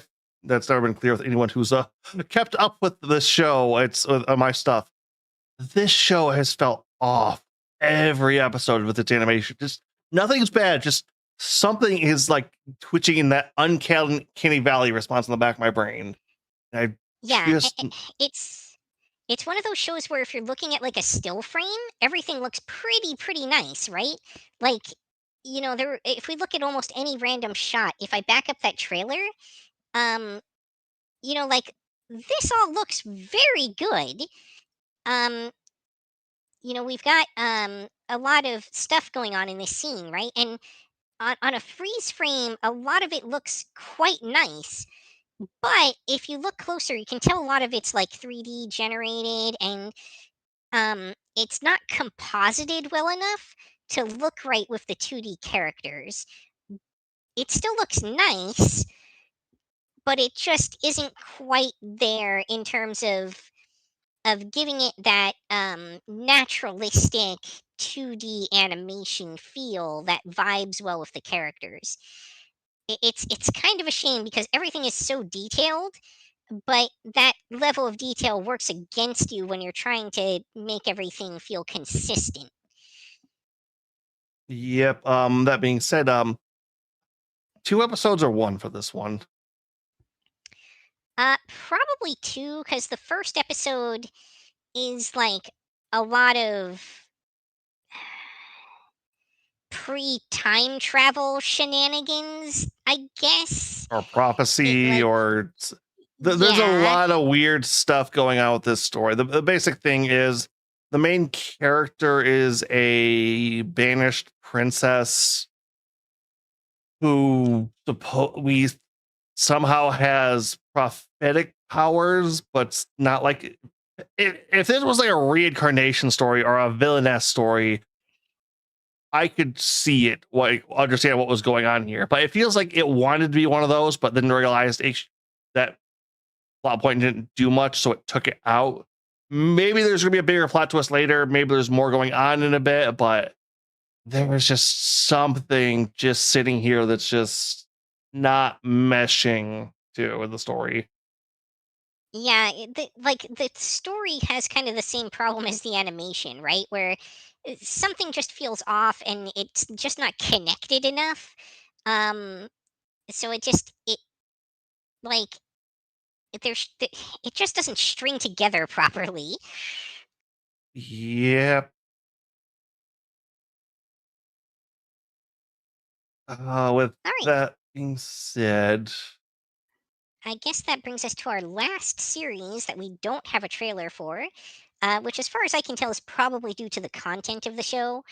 Um, I'm honestly surprised that this released on Crunchy because they've been so heavy on the censorship compared to the other platforms lately. Um, but our final show, the basic premise is that the main character is a massage therapist who has been hired as the dorm manager for an all female athlete, like rich girl school to not only take care of the dorms, but take care of the residents and will be giggity. fired if any of them fail to perform in their respective sports. And really, all of this is just a thin premise for the main character to be giving all the girls massages and touching them all over the place. And of course, he has like magic orgasmic fingers. I've seen hentai that starts with this plot, and this really wants to be one of those. It's barely not like I can't. Definitely it's in that category of I can't believe it's not hentai. We haven't seen in a minute. Yeah. This is Expect a lot of nipples and heavy fan service in this show. and groping. Oh yes. Both accidental and intentional. Giggity. That being said, this is a high. This gets points for boobs, and that's about it. This might actually technically be kind of a 2-episode show because the first episode is really just all like lucky pervert stuff. It's not really until episode 2 that you get to him like actually doing his job and giving people massages, if I remember right. Yeah, okay, I could do that and throw in that episode too. It's I've had to be careful where I watch this. Oh yeah. This is Um, not one to watch in public. This is definitely the Adult Swim portion of the stream this time around. which we only had one, which mildly disappointing on, but with that, we have gone over all of the new shows that are licensed in North America, possibly. I'm not sure about what is or is not available in Mexico. For this season, I will say it's going to be interesting to see where a lot of these shows go in the end of the season, which we will probably be bringing up our end of season review maybe a little bit sooner between this gap, but some of these shows are still like on episode 3 this week, where others are on episode. Well, okay, that's kind of the one that's on episode, I think, 7. The most It's on like 8 or 9 even now. most of these are, some of these shows are at 5, so we might wrap up early depending on what some of these shows feel like they're heading towards, or if they're going to feel like they're headed right into a season 2. But make sure to tune out. If you're catching us on the VODs or you're catching us on social media, which we'll be posting all of our lists, tell us like what your big shows are. I'm really interested to see, because there's been a handful of things I like, but this season's so mid for the most part. Like that C tier is gonna be packed, Overflowing. yeah, which it has been so recently. But Quick side note, we did just cover 37 shows, and we have a whopping 9 shows that are not licensed on top of that this season. I don't think it's 30. I think I only have 32 here, because a couple of the ones on that list we did take off earlier on, so they are marked out on the side. I already moved those to elsewhere in the list. So doing the count on the list, I have 37 shows that we just did trailers for, minus the one at the end there. Oh yeah, no, I pulled a thing. Okay, so yay! God damn it, Japan! How are you doing this kind of output? But all right, Yuki, I think you get to rate out this time. Yeah, let me take a second here and see who I've got available. Oops, put that to ending soon. Yep. And I will be back this Tuesday with more Final Fantasy Tactics. Yuki will be back. I'm probably Thursday or Friday, Oof. under the assumption that when my new processor hypothetically gets here on Tuesday, it will actually fix the new PC and I will be able to get up and running. Quit breaking everything, Yuki. Listen, I can't be responsible for it just melting down an hour and a half into use. All right. We're gonna read Hybrid VT, I think. Okay, I think I need you to send me that name. Yeah, I'll go ahead and send you the name in just a second here. That is not the name. That's what you don't send me. Now send me what you do send me. There we go.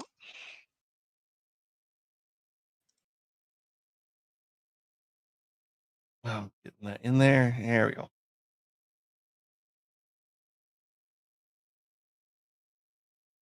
Oh, there's an old game. Thank you so much for joining us, everybody, and hope to see you all again next time.